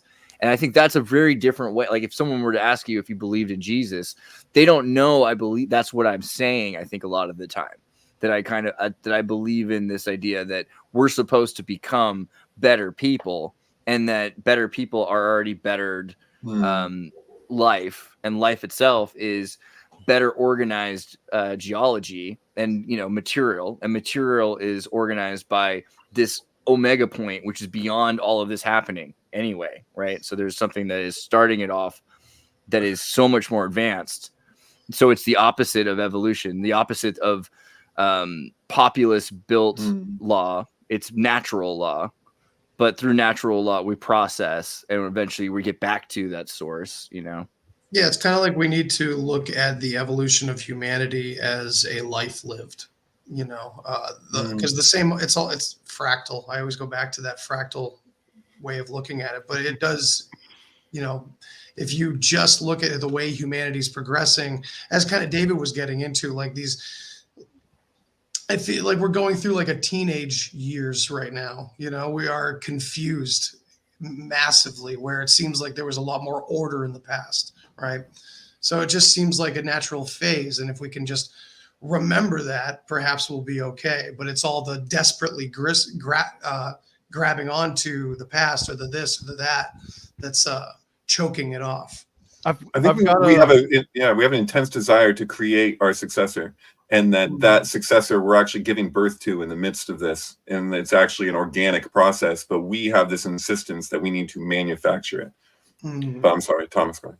Well, I was just wondering, like, your guys' opinion, right? If God really is the expression, like we're all just expressions of like the stuff that he wants to do, essentially, right? The oversimplification, God wants to experience a whole bunch of different stuff, and we're like his little tentacles that are doing all these various, things. So would God really want an entire globe that's just full of like Jesuits that are just in books and studying all the time? Or does he want a world full of Hunter Bidens? And does that mean that, like, because Hunter Biden would give God more experience, a more variety of experience than a school full of Jesuits would. I would. Yeah, the problem with that, Thomas, is that I said it, like Hunter Biden looks so fucking bored every time he's doing anything. It doesn't matter if he's with a prostitute, teaching his niece how to fucking do coke, whatever, jerking off 100,000 times, whatever he's doing, he looks really dissatisfied. So. Right, and I think existentialism doesn't lead to answers in the same way that an AI system with more data doesn't lead to a better AI system. Because if something's making a true or false statement and it has more variables to go over, then you're going to have less yes or no's. You're going to have more grayscale, and we see that in people. People lose the idea of right and wrong, which is really, we should be looking at chaos and order anyway.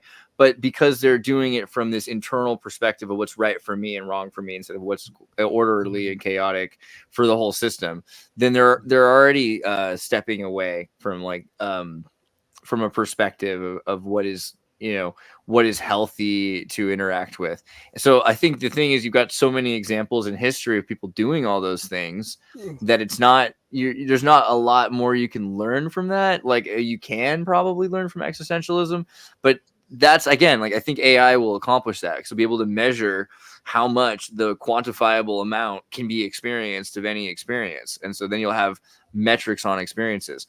The thing that's more valuable then is bettered capacity for self-determination. So the more responsibility you have, the more self-determination and choice you have. And determinism becomes a big thing here. I should probably, I know this is late, but I'm going to pull up one more article. A scientist in Silicon Valley, where did he post that thing? He was talking about the idea that he spent his whole life since he was 14, like most prophets, right, at 14, having a belief that something was true, and he spent his whole life trying to prove it. But instead of it being like about choice, where is this? It's Forrest Gump, when he's at the grave, and he says, Lieutenant Dan always said that we're all just like a bunch of balloons bouncing around, no order, reason, nothing. Mom always said everything happens for a reason. I think maybe it's both. I think maybe both are happening at the same time. No. Right. No, it's that. But Stanford scientists, after decades of study, concludes we don't have free will, right? And so this has bothered a lot of people, because they're like, oh, come on. And he says a lot of good stuff. Robert Sapolsky actually says some pretty interesting good stuff. This is probably his worst theory. And this is the one that it's his favorite. And of course, that's what you do, right? You latch on to something that you love thinking about, and he loves playing with the thought. And, but the question of free will is really complicated when you start thinking about everyone's free will, or the determinism of the universe, or acts of God, of nature. And I think it's a reasonable thing to say that we have, if any, free will, very, very limited free will. Like, don't, like, I can't become a girl as much as you might think I could, like, it's a little harder. Like, that's offensive. The statement, I have free will, we go back to like the very Buddhist kind of way of thinking, but who is this I that we're referring to, and I think that it is this collective, like, what perspective has free will? Is it everything that's happened, or everything that is happening as the universe is expanding? Every atom is expanding, right? Not just rocks in space, You know, people have a bad view of that when they conceptualize it in their heads. But like the Big Bang, quote unquote, the expansion of the universe is everything happening against all free will. Now, is that just material or is it energy as well? You know, I think that, you know, you look at the people that talk about free will the most. I think that's the other thing is manufacturing this is interesting because that is a big thing is people create cults around the same information that's been around for like I'm going to rebrand it. You know, I'll have X Church's version of the Bhagavad Gita or the Bible or something like that. That is kind of the way people take information that's already existed because you have to, you know, have a new translation for this generation. But that even admits to yourself that you're not manufacturing it and that what you're doing is a very temporal thing because it's only trying to introduce somebody to the more eternal thing. And so you've got people for thousands of years that have had more self-determination than other people.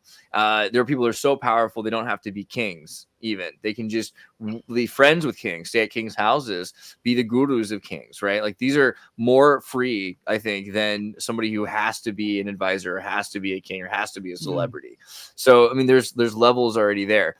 But the people that are the most free, they're spending their whole time, like, because even you're the most free person is the person who has put the most effort into the world, made the most opportunities for themselves, right? And in the process, usually it's because they're not psychopaths. Because you have cults, you have NXIVM, you have Scientology, you have all these things that have you know, had benefits to certain people when they fought Tourette's or something like that, and then but then it gets into the self-empowerment thing, and it loses what the functional value is because the true search of power, all these people that are going to the very tip of it find power in surrendering to the source, right? It's always about, there's like, you know, you go beyond the devas and the gods and the super deities and like you go beyond it all.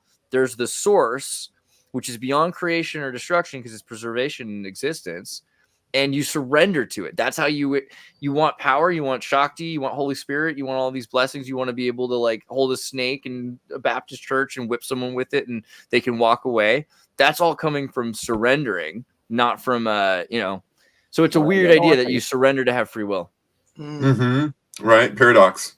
Yeah, totally. Absolutely. Well, it's all about letting go, right? So. Is there anything else you guys want me to cover? Cryptocurrency. I got I'm sorry, just really quickly. I got messages from Will on my phone telling me that in the chat his phone died. His daughter took over the chat when she said Hunter Biden is hot, and I guess some other things. That wasn't Will Morgan. It was just like it might appear that way. Will, we're gonna have to like cross-examine you probably I think tomorrow or Thursday. I have Will. Well, there's an important question there: with veneers or without the veneers? I don't know. Does it matter? I think he got his phone back now. So, dude. Yeah. Will's a good man. Let me pull up some of your links. Paranoid American.